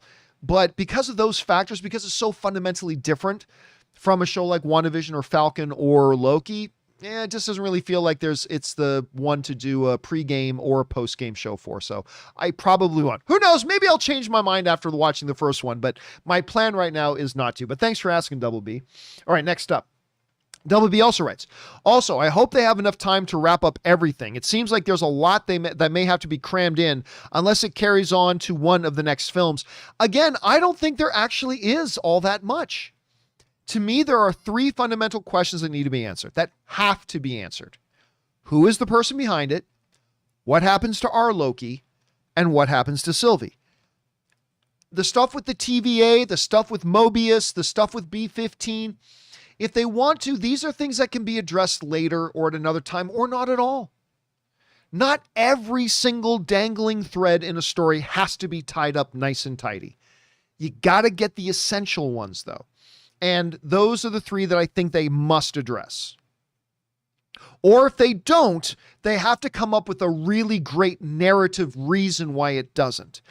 Either way, though, I think there is enough time in one episode, assuming that's going to be around an hour long, that I think there is plenty of time to address those three questions. I do. So we'll see how it's all going to be about the execution, though, man. It's all going to be about the execution. Okay, next up. We've got Eddie Bright Hopped. I hope I pronounced that right, Eddie. And Eddie writes, final prediction. The main villain is a Loki variant portraying a version of He Who Remains in Castle Limbo, and he works for Kang, who might show up. Again, that's kind of a version. See, the reason I like that is because it's kind of a version of what Robert Meyer Burnett was guessing earlier, is that there's a possibility that in the question of is it Kang or is it a Loki variant, the answer could very well be both, right? It could be both. And there are many different combinations of ways that it could be that. And that, Eddie, what you just laid out is one of those possibilities. All right, next up. Nick Steffel writes, I can see it now. Immortus variation of Kang seen in tonight's episode is the big bad, which of course there is a connection between Immortus and the Void Castle. As the big bad, it won't be the main Kang, but we'll start tying him into the MCU. I mean, probably not, but it sounds cool. Yes, but as Robert and I said in a previous episode, if it is Immortus, we just count that as Kang. We just count that as Kang. By the way, we touched on this in one of the earlier shows, but let me say it here. I am a little bit worried for the MCU right now. Because the MCU, hold on a second. Ann is texting me. When Ann texts, you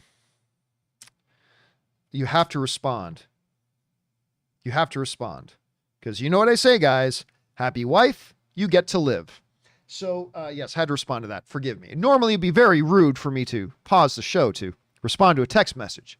But when it's from Ann, my personal little 105 pounds of Filipino fury, you stop what you're doing and you answer. Why? Because I want to see another tomorrow, ladies and gentlemen. Anyway. So, where were we? Yeah, we were talking about Kang. I'll just count that as Kang. But here's where I'm a little bit worried for the MCU right now. With WandaVision, and now with Loki, and going into Doctor Strange, the Multiverse of Madness, Here's my one fear, okay? I get it. All the comic nerds in us are going, cool, multiverse and blah, blah, blah. Okay, that's great. What Robert and I were talking about earlier, though, and what it is we fear a little bit is they might be getting dangerously close to alienating the general audience. Because one of the great things about the MCU so far, whether it's Iron Man or even Thor, I mean, they made Thor of Asgard with these gods and the All-Father Odin still feel very reachable for the average viewer who's never read a comic in their lives. I start to worry a little bit as we start talking about Secret Wars and multiverses and, you know, 1,000 timelines and blah, blah. My fear is that we are getting dangerously close to a point where I use my mom as an example for this a lot because my mom is the perfect representation of the average viewer who's never read a comic and all that kind of stuff, but she loves the MCU. We are getting into stuff where I worry that my mom is going to start to feel alienated. That my mom is going to feel like left out now. Like, okay, well, this isn't for me. This is for the 5% who are hardcore fans of the comic material and blah, blah, blah, but that's not me. And now I feel kind of alienated. And I worry a little bit that some of the stuff that is making the hardcore geeks like us freak out and get excited might end up being the very thing that starts turning off potentially large chunks of the audience. And I'm not saying that's what's going to happen. I'm not saying that is what is going to happen. I'm just saying that you start to get into 50 different multiverses and the like Secret Wars and everybody's this and all that kind of stuff. You've now moved so far away from everything that the MCU is built on that, you know, my mom's just not going to watch that. That's just getting that to a non-initiated person might start looking just kind of silly. John, we have Thanos, the giant grimace-looking purple alien with magical stones and a golden glove, wiping it, and now you're worried about the audience feeling being a bit silly? Actually, yeah. Because the way they did the giant purple monster with the little magical stones in his golden glove made by giant dwarves on a distant star kind of felt achievable and reachable and within reach of the average audience. I'm a little bit worried they might be getting, well, frankly, I worry they might be getting a little too comic booky, as weird as that sounds. You know, because when all you appeal to is the hardest of the hardcore, you're alienating a bunch of other people. And I'm not saying that's what's going to happen. Please don't misquote me, because I can already see people misquoting me. I'm not saying that's what's going to happen.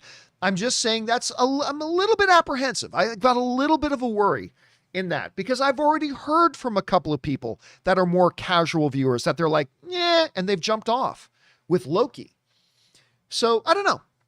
We'll see. I'm just sharing one of my little apprehensions. That's all. Just a little apprehension. I've got all the faith in the world in Kevin Feige that he'll figure out a way to navigate this while bringing everybody else along. But again, it's just a little something I worry about. And we'll see how it goes. I hope it goes well. All right, next up.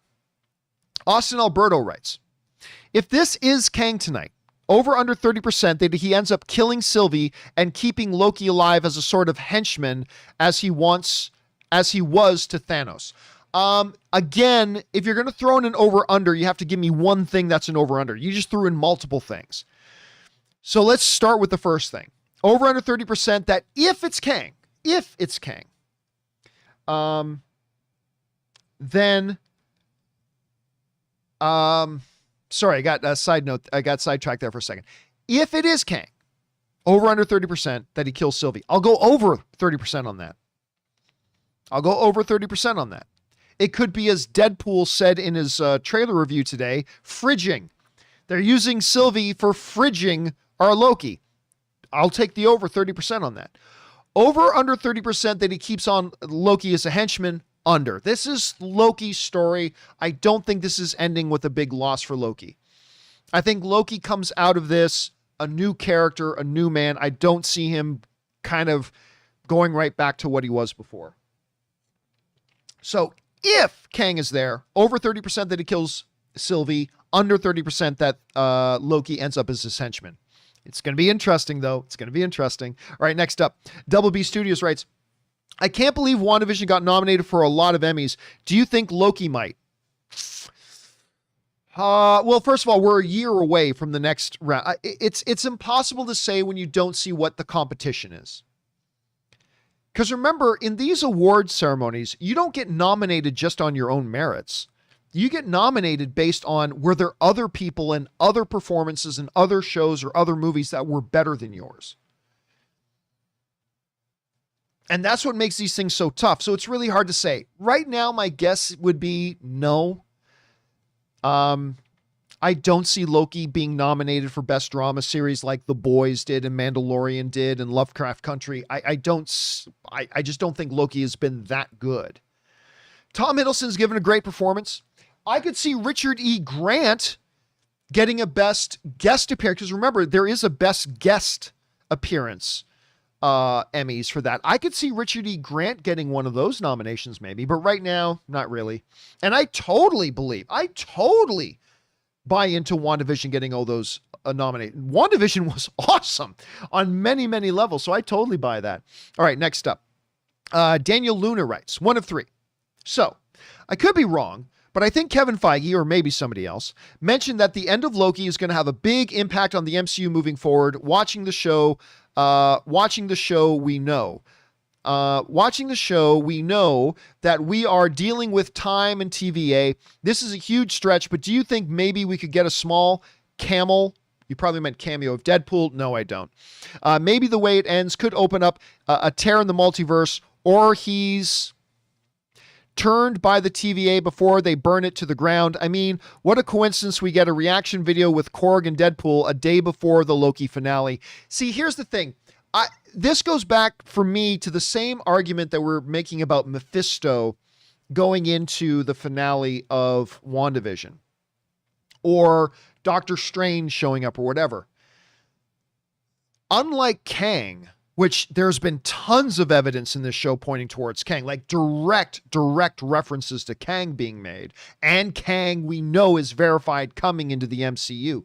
Unlike that, it'd be like, guys, for Mephisto to suddenly show up, especially at the end of the second to last episode where we now know it's Agatha, it would be so random, so out of nowhere, or it being this person or X-Men showing up or whatever, which a lot of people thought X-Men were going to show up.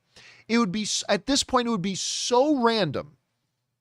It just makes no sense.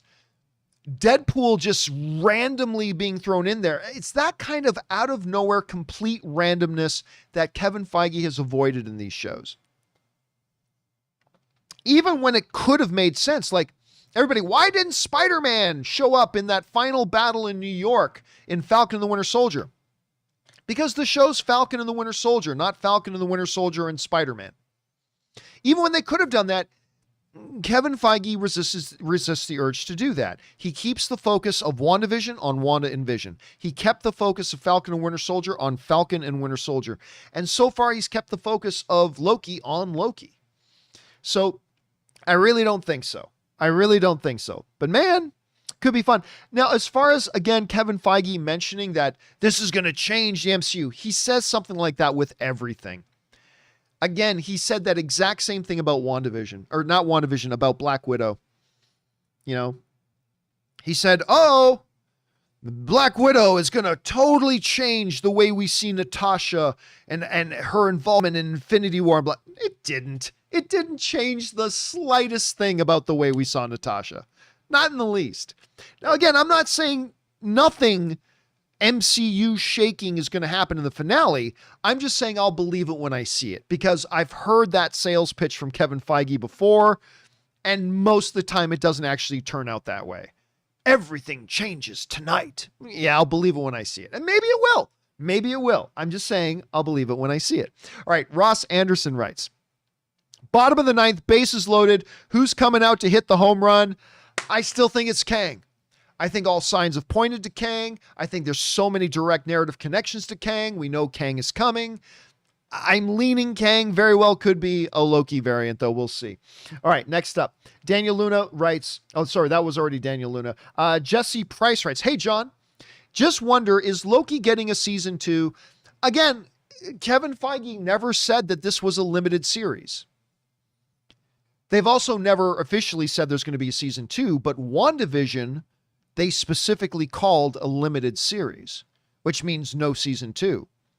But he never said that about Falcon and the Winter Soldier, and he never said that about Loki.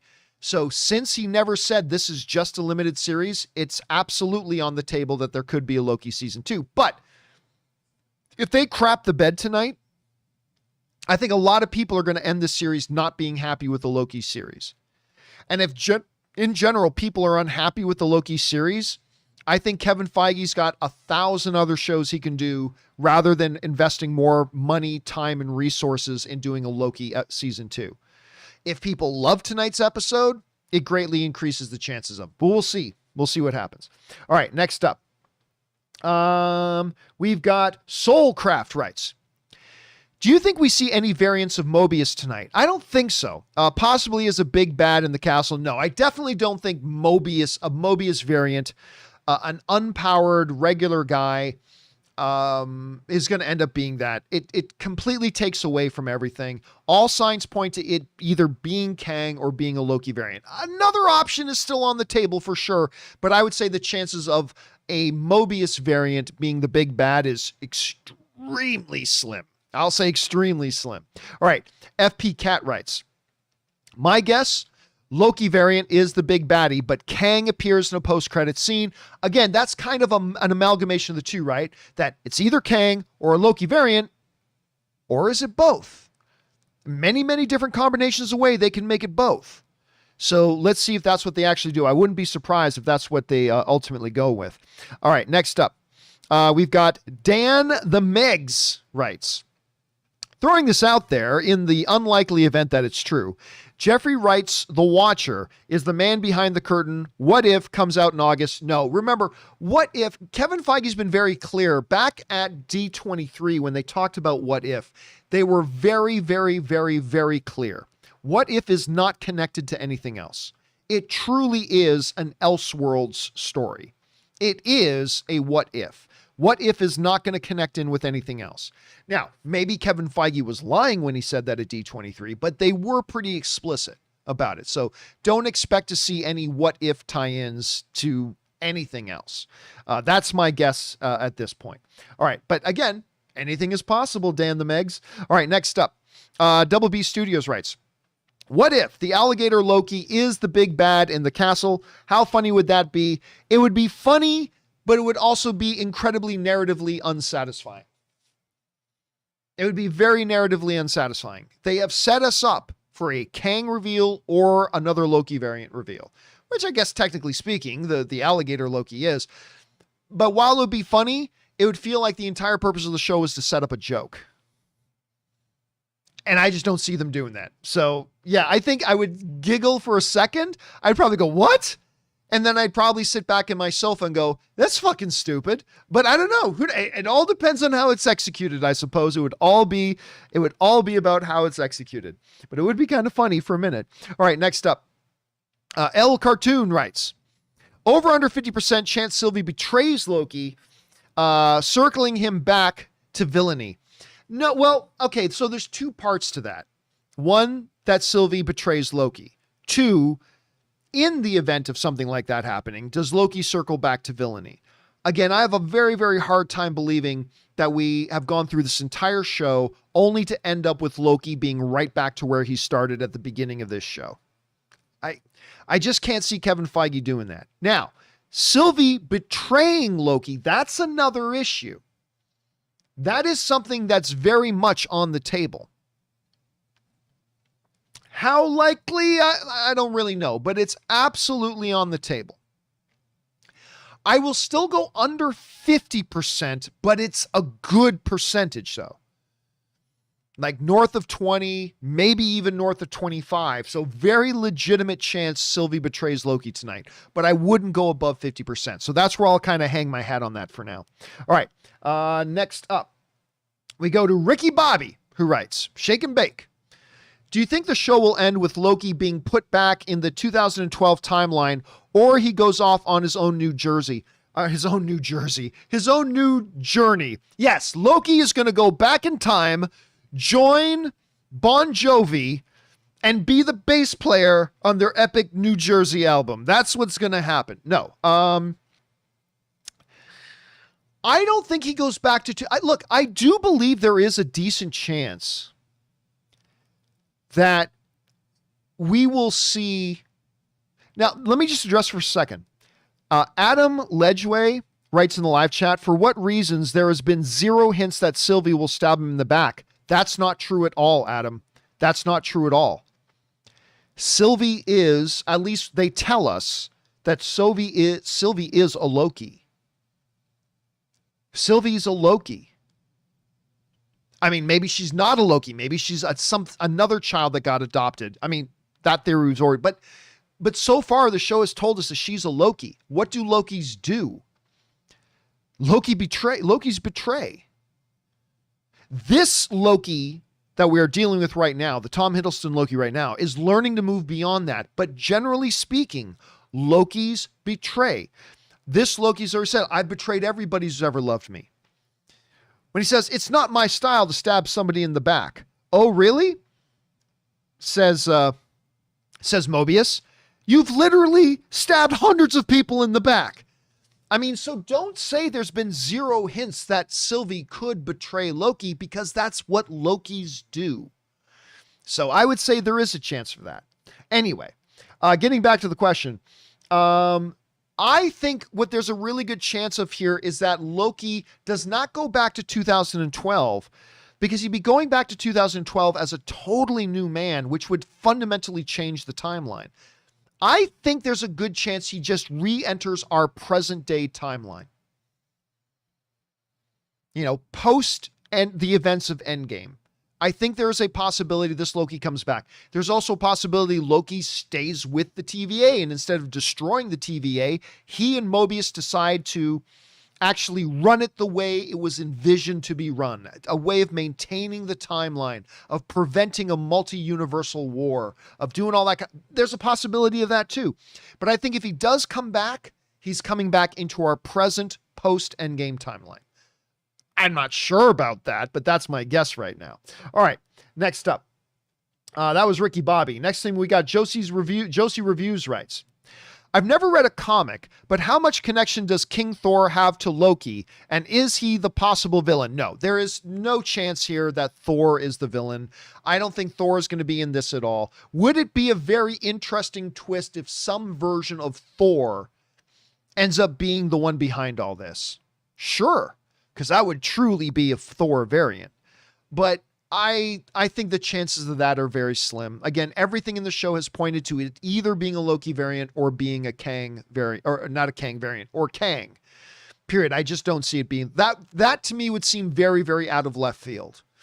Although, I mean, his connection to Loki, obviously, and it being brother against brother, but now it's kind of reversed. Now Loki is the one on the heroic side, of Thor, or a version of Thor being the one on the bad side.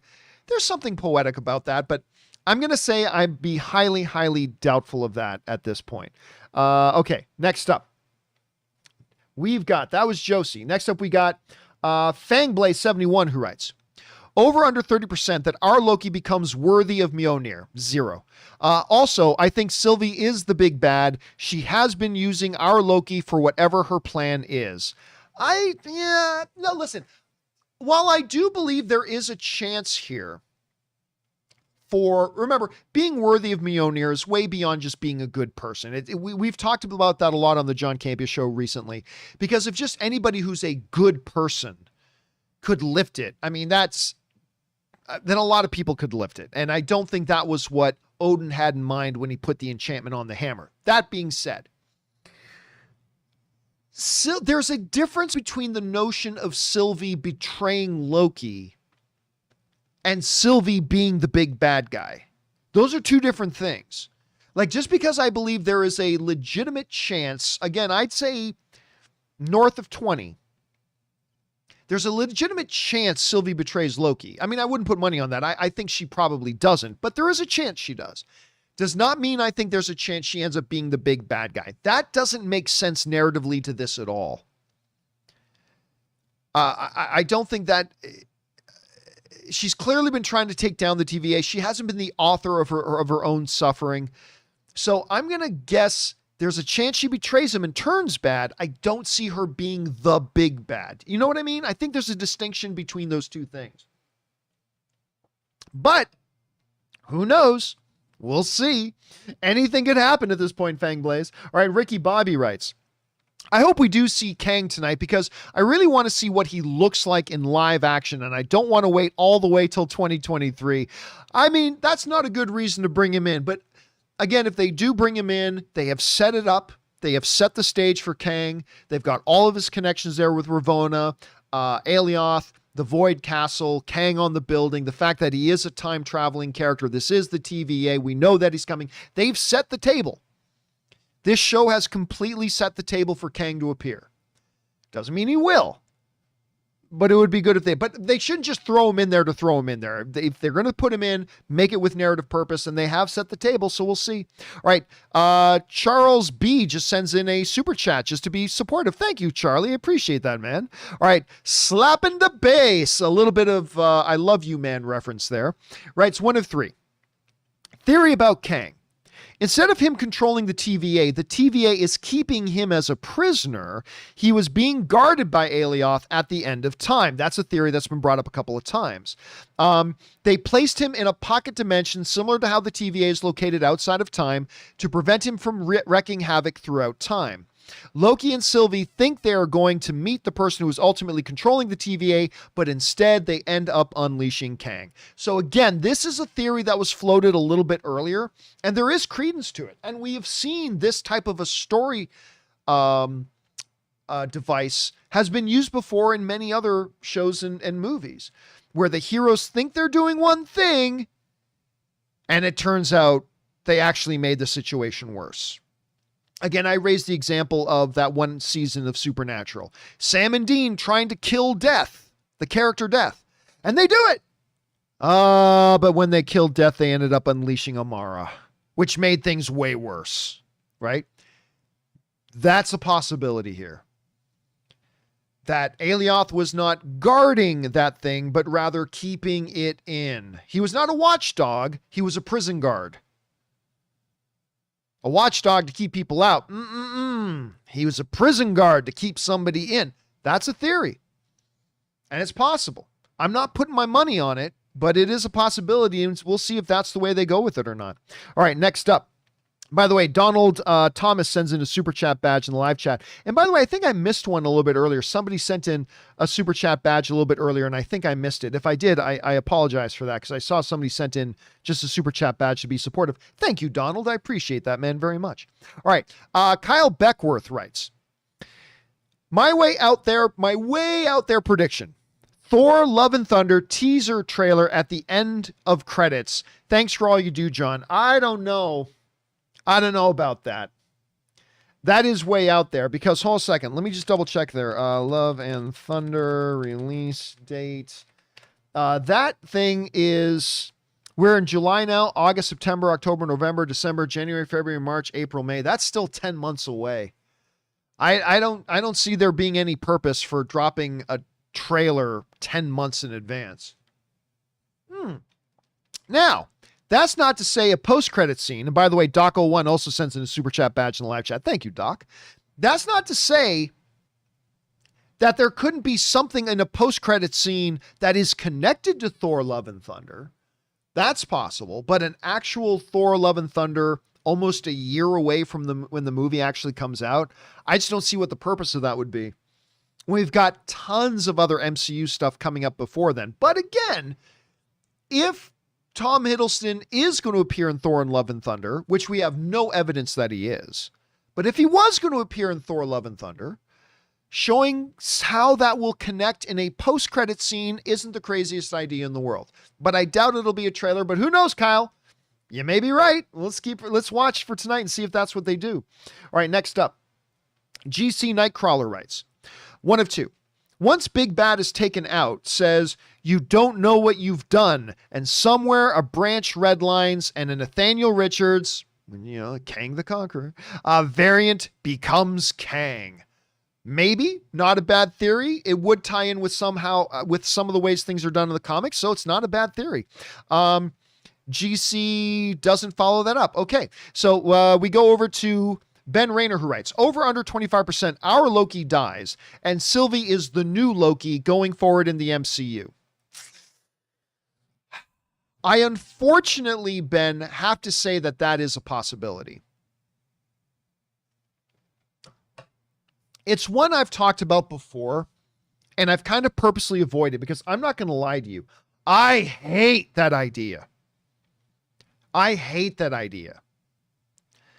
That the whole purpose, and by the way, Devin Pangerkar sends in a super chat badge. Thank you, Devin. That the whole purpose of this Loki series was just to kill him off and say, here, everybody, here's your new Loki. You know why? That would kind of piss me off because that would remind me of that old Transformers animated movie. Remember the Transformers animated movie? You got the touch. Da, da. Yeah, turns out that entire movie was a giant fuck you from Hasbro to all the kids like me who had spent years spending all of our allowance money buying all the Transformers toys, only to Hasbro go, oh yeah, little kids, thanks for buying all our toys. Guess what? All your favorite Transformers, they're all dead, kids. They're dead. They're dead. Put away that Optimus Prime. He's dead. Put away that Prowler. He's dead. Put away that Sunstreaker. He's dead. All your favorite characters are dead. Time for you kids to pony up more money and buy the new Transformers, because all your favorite ones are dead now. Go out and buy that Galvatron. Go out and buy that fucktwit Rodimus Prime. Go out and buy that Ultra Magnus. Go buy that Cup. Who the fuck is Cup? Don't worry about it, kid. Just go buy him. Can you tell? I'm a middle-aged man who is still incredibly butthurt over what those freaking guys at Hasbro did to me as a kid. Just killed 10 minutes into the movie. 10 minutes into that movie, they killed all of the Transformers. They killed them all. And that entire movie, the only purpose of that movie was to sit kids like me down, hold our eyes open with toothpicks and say, watch all your favorite toys die. And now here's a bunch of new ones. So go put those other toys away, kid. He's got to come buy these new ones. Look at Blur. Go buy Blur. Who the fuck is Blur? Doesn't matter, kid. Just go buy him. Listen to him. He talks real fast. It's adorable. It's adorable. Go buy that toy. I'm so mad. Anyway, I got distracted. Can you tell I'm still butthurt about this? Anyway, if they did that with this Loki series, to say that the whole point of this series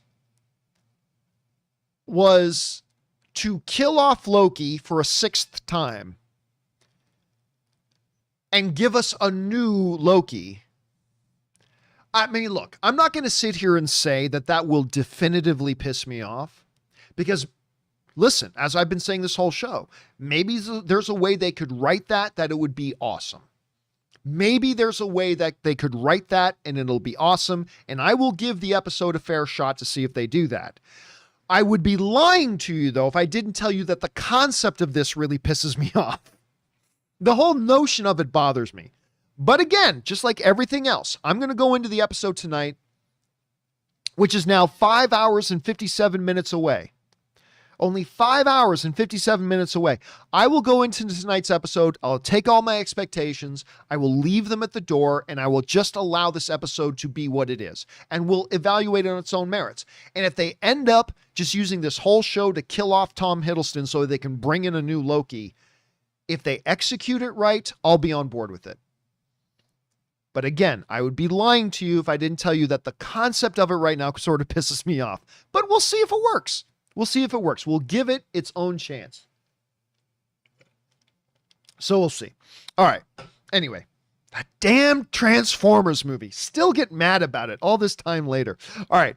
Getting back over here. Leandro Urena just sent in a super chat badge. Thank you, Leandro. Appreciate that. Tim Platt writes, over under 70%, we learned Sylvie's that we learned Sylvie's actual Nexus event. I will go over 70% on that.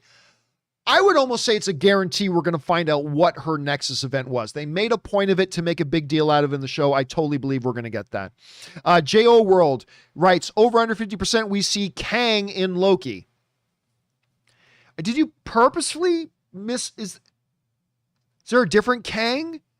Anyway, if we're actually talking Kang, Kang, I believe, I'm going to go 60% on that. 60%. So not a sure thing, but I'm leaning that way right now. All right, power is power rights. Let's see, where do they go? Power is power rights. 1 of 2. I think I just realized why Loki's power fluctuations irked me so much. Wanda's power was on another level, but she was still learning. Sam, even with a new look, still couldn't beat Batroc.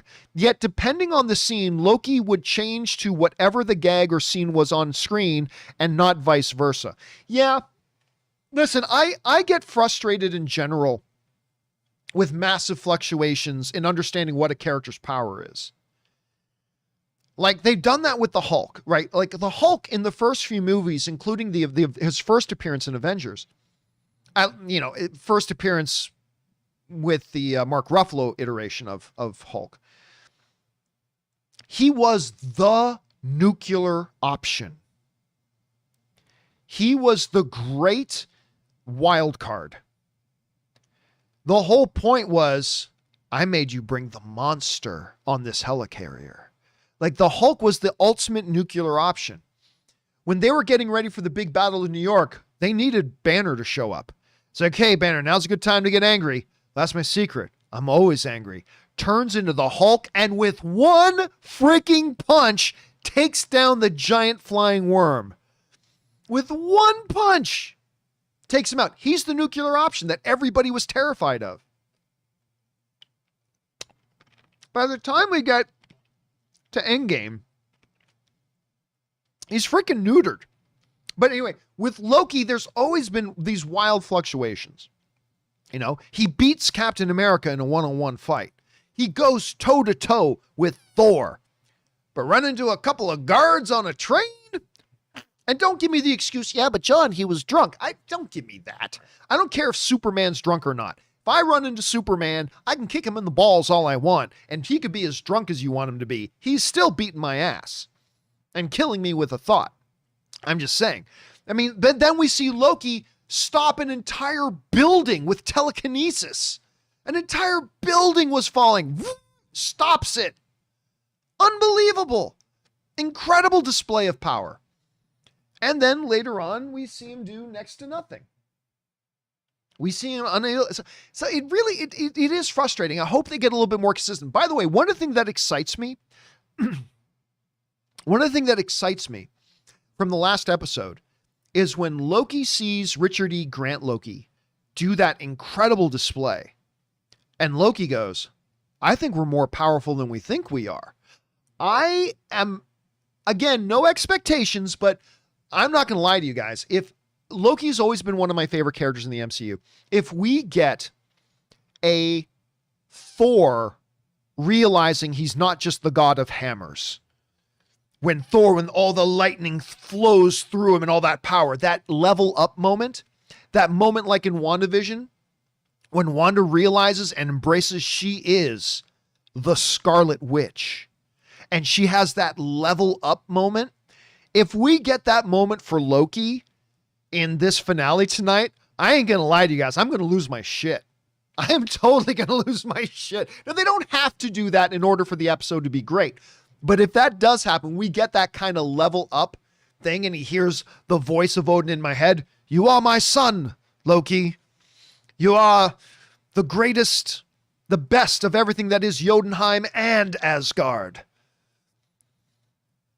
Everything taught to you by your all-powerful mother, Frigga. And he just has some kind of awesome power-up moment where he's like the god Loki, and he starts wrecking fools. Guys, I'm gonna completely lose control of my bodily functions. Urine's gonna be spraying all over the place. I'm gonna be dancing around the living room. It's gonna be nutty. It's gonna be absolutely nutty. Now again, and Marie Seifring says, not Odin's voice, Frigga's voice. You're right. That would be even more appropriate if it was Frigga's voice in his head that did that. Now, again, I'm not saying they have to do that in order for this to be great. Not at all. They cannot do that, and it could still be awesome. Totally. I'm just saying I would lose my shit. By the way, our friend Russ Childress sends in a super chat badge in the live chat. Thank you, Russ. And the badge looks like my chair. That looks like my chair I'm sitting in. Thank you for that, dude. I appreciate that. Okay, let's keep moving here. Power is power. That was him. Next up. Oh, now we get to GC's 2 of 2. Big Bad can still be Kang variant because stopping his past version from being himself and a roadblock to him is Kang 101. Listen, Kang in the comic books is extremely convoluted. Like, there are massive comic geeks who don't have a really great handle on Kang. With the Council of Kang, and there's literally been episodes where there have been entire stadiums filled with Kangs, different variations of Kangs, and different time periods of Kangs, and how they, seriously, if you know somebody who has 100% mastery of the history and the usage of Kang in the comics, I don't even think the great John Schnepp did. But yes, that would kind of be a little bit Kang 101. But again, I doubt they're going to get all that complex, but maybe they will, GC, maybe they will. All right.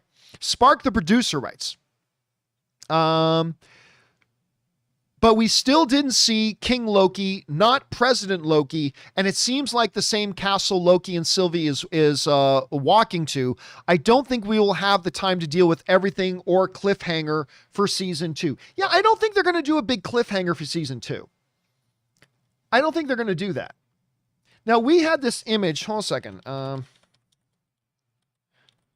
We had this image on the show a little bit earlier tonight. And I will bring it up here again. We had it on the show earlier today, I should say. Let me see if I can grab this. All right.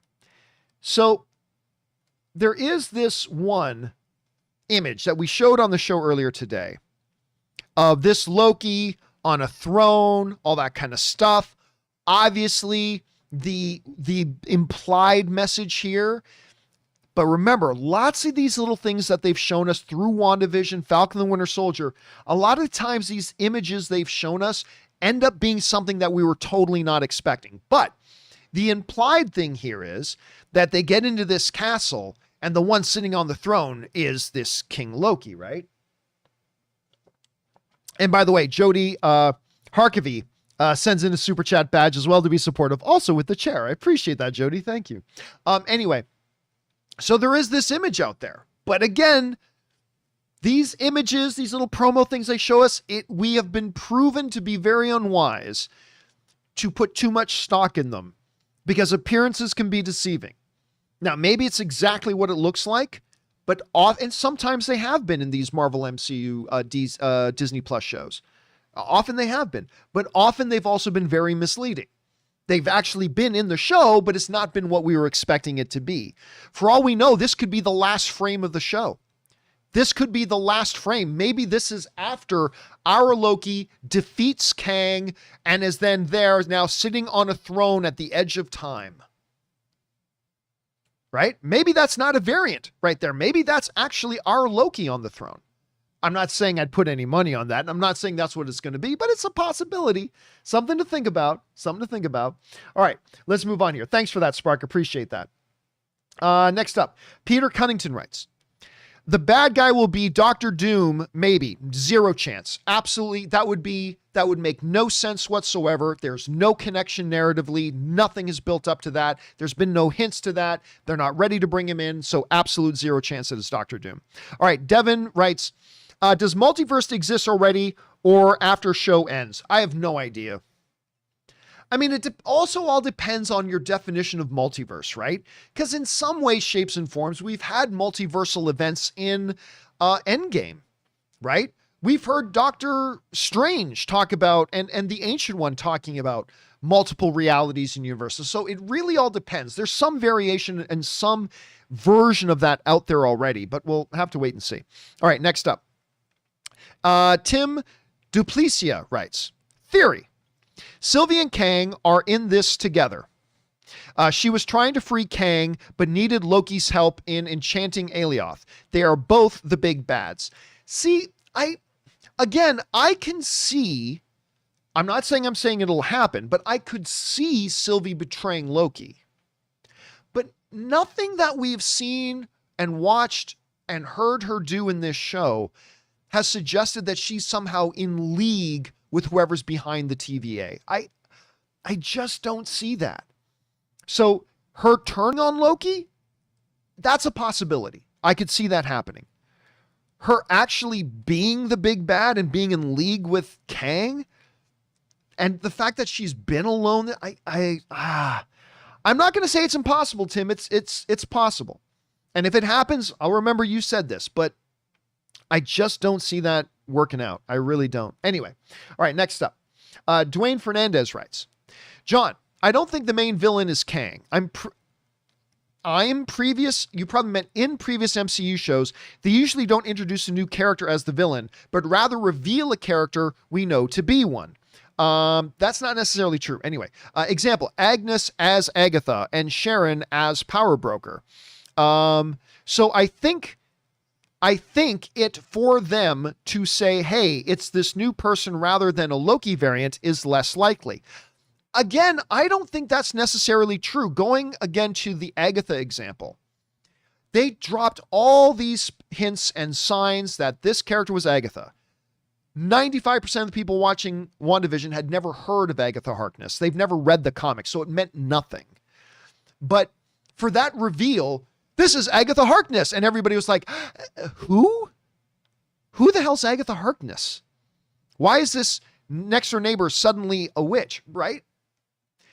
The fact of the matter is, this show, for people who know the comics, has laid tons of evidence and tons of connective tissue to Kang the Conqueror.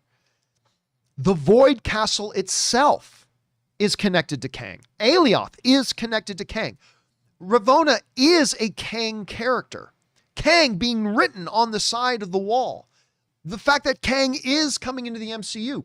All these things point to it very, very well could be when they get through, they see it's Kang the Conqueror, and they introduce Kang. And for all of us who know the comics, that makes perfect sense.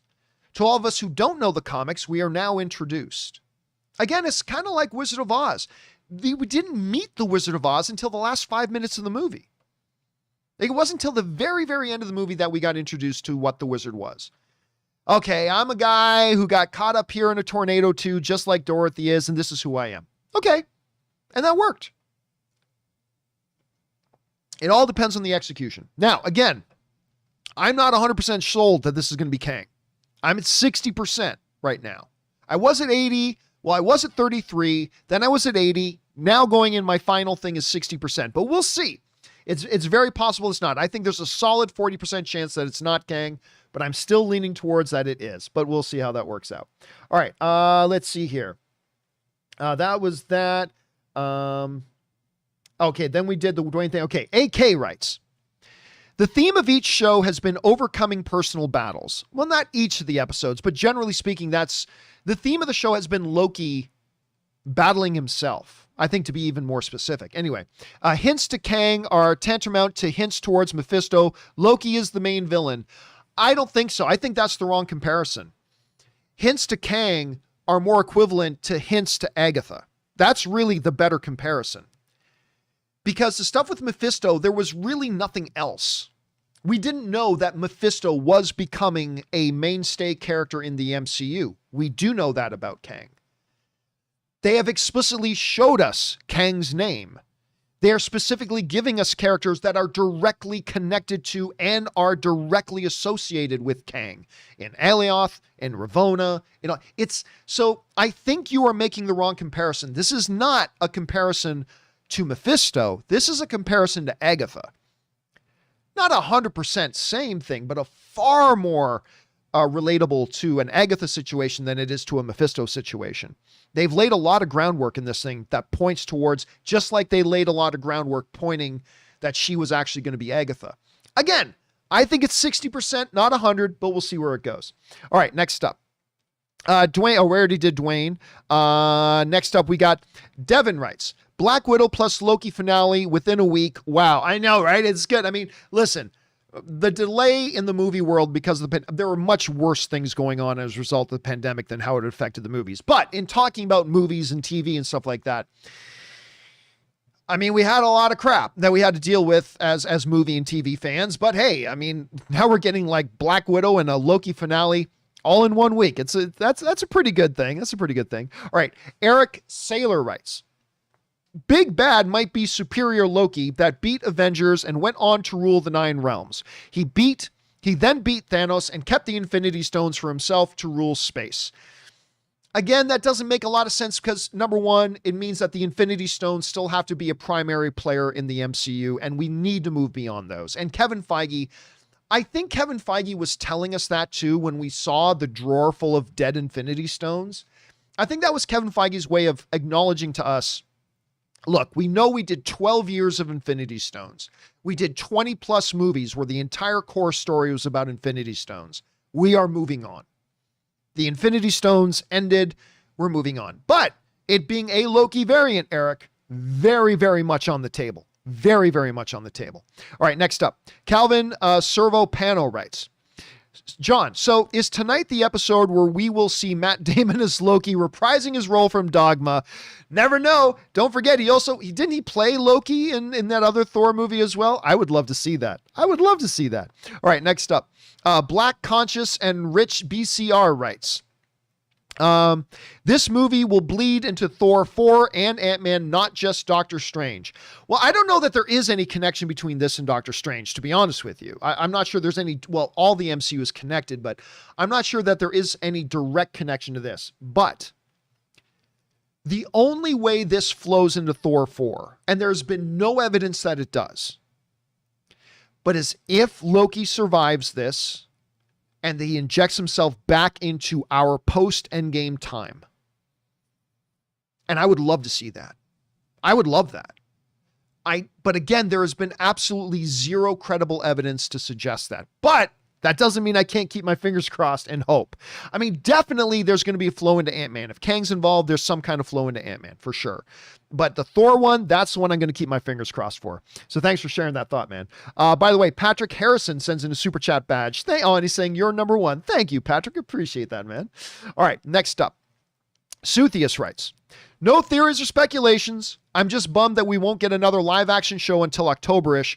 I'll watch What If, but it just won't be the same. Yeah, listen, we've been getting a little, I was talking to Ann and I we went out for a walk earlier and we were talking about, tonight's the finale of Loki. It's like, when's the next one? It's like, not till like well into fall. So, and we've been a little bit spoiled, right? Because we had WandaVision and then we didn't have to wait long for Falcon and the Winter Soldier. And then we didn't have to wait long for Loki. Now we got a little bit of a wait. Now we've got a little bit of a wait and, we'll get there, but yeah, but hey, listen, we've got a lot of great things lined up. Ms. Marvel is coming. Hawkeye is coming. She-Hulk is coming. We've got, Moon Knight is coming. There's a whole bunch of things on the horizon, but right now, yeah, you're right. We've been a little bit spoiled. Now we got a little bit of a wait that we're going to have to go through. All right. Iconic Reactions writes, hey, I don't know if somebody asked this already, but I think it's possible that all the TVA agents could all be Lokis. Yeah, no, I don't think that's possible at all. And I'll tell you why in a second. Because as Sylvia said to B-15 after she showed the memory, we're the same. Thoughts? No. She wasn't saying we're the same as in we're Loki variants. We're the same in that we were both taken by the TVA. We're the same. Remember the one guard that she caught and we saw what she was doing in episode 3. She saw that girl's memories. She's from Earth. She had memories of her real life and she was not a Loki. B-15 saw reflections of her own real life. She's not a Loki. Mobius got to see his own and memories of his own real life. He's from Earth riding a jet ski. He's not a Loki. So they've already made it pretty clear that no, they are not all Lokis. So it would be pretty contradictory to the stuff they've already shown us in the show to say suddenly that they were. But if they hadn't shown us all that kind of stuff, it would be a valid theory. All right, next up. We got Powers Power writes, one of 3. I know this is about a Loki that is changing. Let me try this. Okay. I know this is about a Loki that is changing, and that the kill count in Avengers doesn't count since the victims are all NPCs. Hero Loki is fine. But is he still God of Mischief? I feel like I keep saying, oh shit, he's enchanting her, or, oh, he's just playing 4D chess. Just wait. But everything is too straightforward. I'm guessing around Loki. I feel like a henchman looking fondly on the good old days. Yeah, I see what you're saying. But look, one of the reasons that I loved the original Thor movie in the first place was that Loki, and why I fell in love with the Loki character, is that our very first introduction to Loki in that first Thor movie was a guy who was not a straight up villain. He was a guy who was desperately trying to make a place for himself. A guy who felt like he lived in his brother's shadow and who may be overlooked by his own father. In Thor, we see ultimately, when we thought he was planning the assassination of his father, like most villains would do, what it really was a big, charade so that he could kill Laufey and look like a hero in front of his father. All he ever really wanted to do was to impress his father, and he never understood that his father loved him already. It came from an inferiority complex that he then later expresses in episode 1 of Loki. That's always been Loki's bag right from our first introduction to him. So all this self-realization and actualization is actually all completely consistent with that Loki that we met for the very first time in the original Thor movie directed by Kenneth Branagh. So yeah, I think it would be very consistent, but we'll see what they do. They could have some curveballs still waiting to throw at us as we move forward here. Okay, next up, we've got GC Nightcrawler who writes, about the B-15 Loki thing, an official Marvel account posted, get ready for the Lokis alongside all the variants was B-15, and then they deleted the post. Yes, and then one of the showrunners for Loki got on and specifically said that was an image that wasn't supposed to be in there. That was meant to be, they accidentally put that image there instead of the image of the young Loki. That it was meant to be, the showrunner came out immediately, said that was supposed to be, the young Loki was supposed to be in that spot. They accidentally put in the B-15. They shot it down. They said B-15 is not a Loki. So that happened, but they then followed up and explained what happened. So there you go. It's completely straightforward. All right, next up, Peter Cunnington writes, dating your variant, the ultimate narcissism. Yep. The only one worthy of me is another version of me. As again, it's just an elaborate form of masturbation, man. Eli writes, the Loki series has been a multiple reality spanning plot by Lady Sif to get Loki to reach her at the end of time just to knee him in the nuts. Love it. Look, by the way, I know we mentioned this in a previous spoiler discussion, but I loved seeing Jamie Alexander back as Lady Sif. I love seeing that. And I had totally forgotten that she was actually going to be in Thor Love and Thunder. So it just made me even more excited to see that, Eli. All right, next up. Gabriel Reed writes, 1 of 3. It's a stretch, but hear me out. I think we should consider the small chance that the main villain could be Mordo. It's not. Let's run with it. Absolutely not. 100%. That's another one of those theories that is a wild, out of nowhere, left field thing that clearly Kevin Feige does not do with these shows. So it is not Count Mordo. Anyway. In the Void, it's mainly Loki variants. Yes, the TVA put them there. But last time we seen Mordo, he mentioned no more sorcerers. Maybe he somehow orchestrated dark magic to time travel and utilize the TVA to help him on his mission. I believe it's Kang, but it's a cool thought. Yeah, I'm not saying it's not cool. And listen, nobody loves Chiwetel Ejiofor as Mordo more than I do. Chiwetel Ejiofor is one of my favorite dudes in this business. But it's not Mordo. It's a 0% chance. It's an absolute 100%, going to the opposite on that now, 0% chance. There's no chance of that. It makes no sense narratively. It would be completely rando. It doesn't make any sense. It doesn't tie into anything they've done in the thing so far. So while I love me Chiwetel Ejiofor as Mordo, absolutely, there's 0 chance that we're going to see Mordo in this. 0 chance. All right, next up. By the way, did I skip anybody? I did not. Okay, next up. Hoser Miaz writes, evil Thor, main villain of Loki series. Yeah, again, I really doubt it. It's not impossible, but I highly, highly doubt it. All right, Sully writes, I think the big bad will offer Loki the chance to rule Earth in his own timeline, and they will show him what it would look like to tempt him. There are 2 scenes from early trailers that show Loki standing on a throne, which we just brought up that picture, in Asgard, and in Stark Tower from Avengers 1, which we haven't seen yet. I mean, listen, that kind of stuff is a strong possibility, because remember what I was saying earlier, that a lot of times they show us these images. They did it in WandaVision. They did it in Falcon the Winter Soldier. So they show us images that lead us to believe it's one certain context, but then it actually ends up being something from a completely different context and meant something completely different than what we were expecting. That would be one of those situations. So it could be. Maybe that is, and maybe that's how those images will fit in there. We'll have to wait and see. All right, good thought on that, Sully. I appreciate that. All right.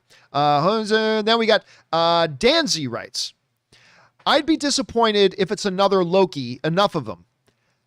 Well, you don't listen. Don't decide that I'm going to be disappointed if they do this. Wait to see how they do it. Don't just automatically decide, I'm not going to like this show if the villain's wearing a blue shirt. Well, just wait to see if they do it in a good way. Don't just automatically decide before you watch 1 minute of the finale that if it ends up being a Loki variant, I'm not going to like it. See if it makes narrative sense. See if it executes well.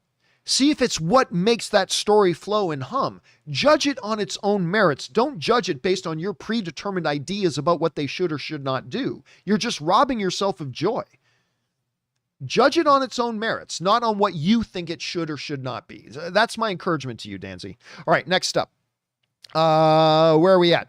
Jamie writes, the big bad is Ralph Bonner. There you go. It's a whole Quicksilver thing all over again. By the way, our friend Jesse Keller writes in a super chat badge and live chat. Thanks, Jesse. Okay, next up, we've got Dan Ketchum who writes, Thanos hide the time stone. Crazy, yes, but possible. No, 0%. They're not bringing Thanos into this. It's completely unassociated. Plus, it would have nothing to do with the TVA. The time stones don't even work in the realm of the TVA. So 0% they're bringing back Thanos again. All right, Danzig. I mean, I'm not saying we're never going to see Thanos again in the MCU. We may very well see Thanos maybe even briefly in a flashback in Eternals or something like that. But again, Thanos is like the time stones. We've had 20 plus movies where the root big bad guy was Thanos. Endgame happened. It's time to move on to something else. So no, I don't think it's going to be Thanos. Not impossible, but I highly, highly, highly doubt it.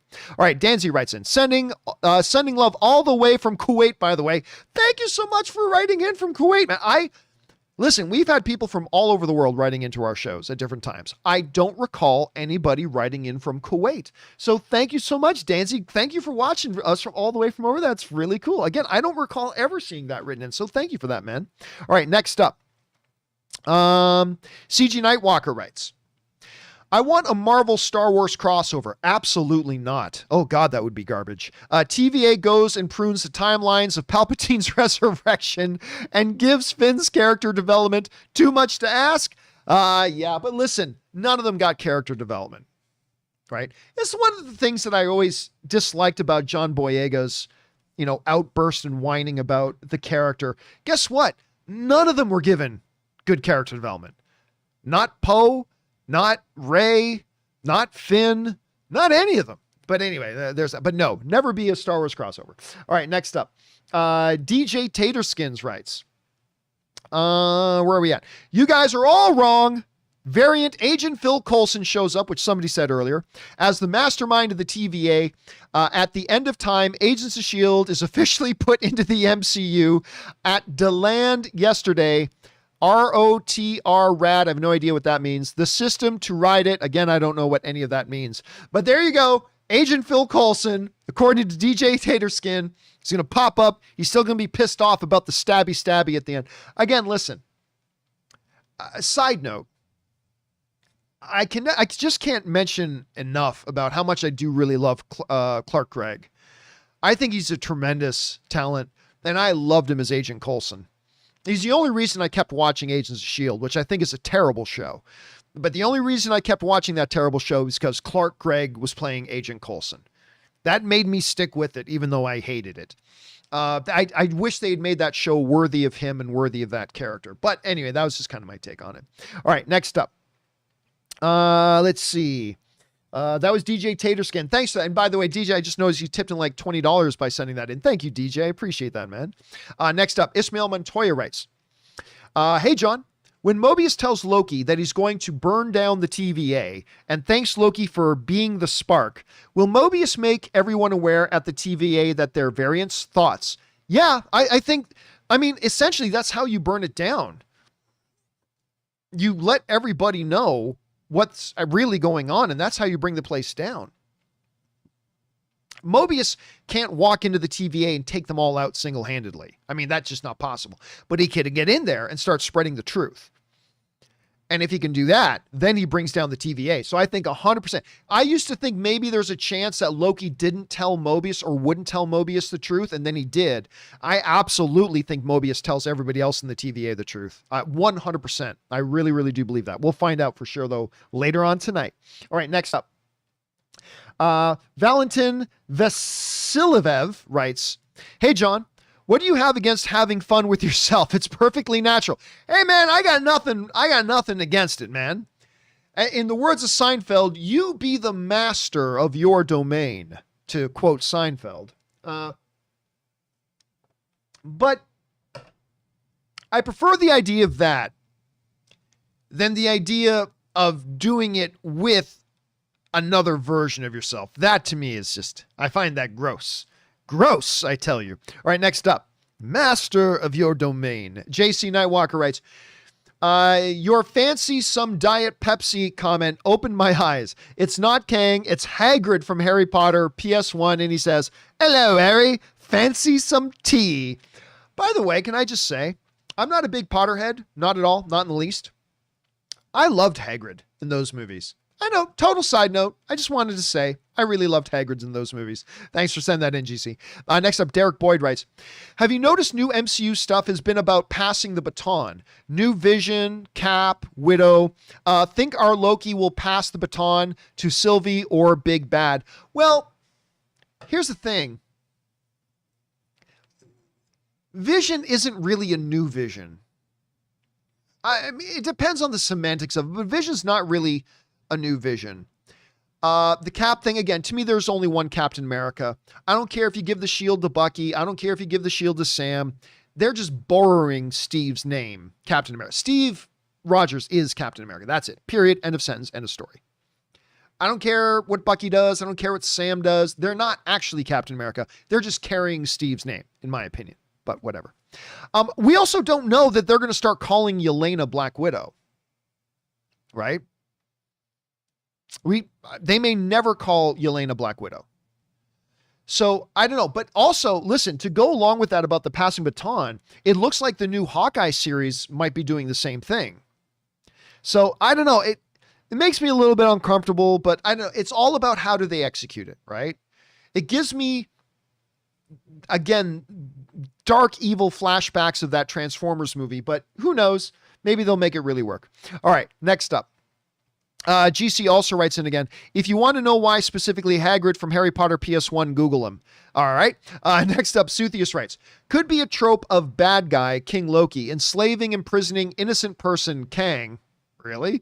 Loki and Sylvie beats bad guy, but innocent person is bad. Yeah, we've talked about that a little bit in this episode. Again, we gave the illustration of Supernatural, the end of that season where they try to kill Death, thinking that'll fix everything, but by killing Death, they actually unleashed Amara, which was 10 times worse. That could be the situation that we have here. All right, next up, we've got Casey McNatt writes, oh, come on, John, look in Ms. Minute's eyes, pure evil. I don't know, man. I don't know. Is there evil in these eyes? I'm going to kill you. Oh, okay. All right. Well, maybe you are evil. I don't know. Maybe she is. I don't know. The eyes don't look, these look so, look at these eyes. They look so kind and friendly. Like they want to invite you in for crumpets. Or I don't even know what a crumpet is, so I don't know why I said that. Okay, next up. Peter Cunnington writes, over under 50%. Owen Wilson says, wow, I'm actually going to take the under on that. I would have said maybe over at the beginning of this series, but it seems like he wants to avoid saying it. I kind of hope he does, though. Devin writes, episode length estimate. My guess, and it's only a pure guess, my guess is the episode will run, that the runtime, the official runtime will be 61 minutes. Now, probably about 7 or 8 of those minutes will be credits. And I believe there will be I totally believe there will be a post-credit scene. So I think the runtime of the show, including the credit time and everything, will be 61 minutes, which would make it the longest episode, I believe. But yeah, I'm going to guess 61 minutes. I'm seeing Juice in the Pocket is saying 45 minutes. Kari is saying 47 minutes. Chris W is saying 50. Oh, Cross Atlantic Sports is only saying 35 minutes. Oh God, can't be 35 minutes. Ismail is saying 100 and the Hero is saying 1 hour, 30 minutes. No way. They're not. Listen, we've just seen in these Disney Plus MCU shows, they do not make their episodes that long. I mean, I would love it to be an hour and a half long, totally, but it's not. It's not. So I'm going to guess 61 minutes. That's what I'm sitting on, 61 minutes. All right. Josie Reviews writes, unpopular opinion, but I don't want to see Mobius on a jet ski. I want him to eat his salad. There you go. The salad that Loki ruined from. Why not both? Josie, why be so limited? Why not both? Why can't he be on his jet ski and eating a salad at the same time? The ultimate happy ending for Mobius. All right. Only 2 questions left here, guys, and we're going to wrap it up. Power is power, right? So, what Nexus event caused the creepy hand universe from Doctor Strange? Unless branching timelines and multiverses are different things, again, I can't even begin to, I don't know what the hell they're talking about. I have no idea what the hell they're talking about. How does all those multiple, I protect your reality, douchebag? Like, how does that relate with multiverse in terms of how the TVA looks at it? And how does all this, I have no idea. I have no freaking clue. And anybody who tells you that they do know, who isn't named Kevin Feige, is lying. I have no idea how this all ties in. I really, really don't, but we'll have to wait and see. All right. Final question of the day comes to us from Cam K, who writes, any thoughts on the idea that Kang is in and of himself a Loki variant? Listen, that goes right back to what we were talking about before. It could be Kang, it could be Loki, or somehow it could be both. And one of the ways, because we said there's many, many, many ways they can make it so it's both, but one of the ways they could make it that it's both is that Kang is himself a Loki variant. I don't think that's the way they're going to go. But if we go back and look at all these arguments that we have for why the big bad is going to be Kang and why we think the big bad is going to be a Loki variant, guess what? If the big bad is Kang, who is himself a Loki variant, it means all of these points here, all of them, the time traveler character, Ravonna, Kang, Ant-Man, Void Castle, shows about Loki, it means all of them were all pointing us to the truth. Now, again, I don't necessarily believe that it's going to end up being Kang who is a Loki variant, but that is a possibility. And if they do it that way, it would connect a lot of dots. It would explain why all this evidence was laying around pointing us to Kang, and it would be consistent with the show that it would be a Loki variant, right? It means all of it was valid. So again, I'm not thinking it's what's going to happen. I don't think that's what it's going to be, but it's a possibility and it would make a lot of sense. I still don't think it's what they're going to do, but we'll find out. Not only will we find out, guys, we will find out in 5 hours and 16 minutes. 5 hours and 16 minutes from now is when the Loki finale comes. Guys, that'll do it for our pregame show here on Game Day for the Loki finale. Guys, don't forget, tomorrow at 4 p.m., is when we do our final open spoiler discussion. We'll get together tomorrow at 4 p.m., same start time as today, and we'll break down and talk about everything that actually happens in this finale.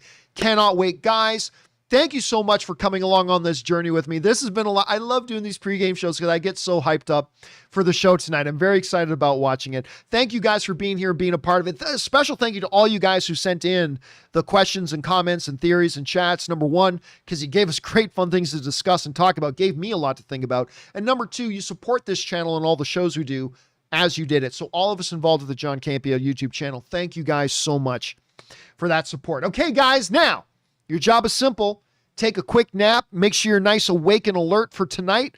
For those of you who, like me, live in a time zone where you're going to watch it tonight at midnight, or maybe it's 1 a.m. where you are, 2 a.m. So rest up, get some, order some snacks, order some food, be ready to go. Go out, start tailgating, drink some beers with some buddies. Get ready for the Loki finale tonight, and we will talk to you tomorrow. Don't forget, guys, we also got the John Campea Show in the morning. Me and Robert Meyer-Dennett. We'll probably talk about the Loki finale in a non-spoiler way tomorrow morning on the John Campea Show. And then, of course, our full open spoiler discussion at 4. Guys, thanks a lot for being here. That'll do it for me. Go Loki. My name's John Campea. And until next time, my friends, stabby, stabby.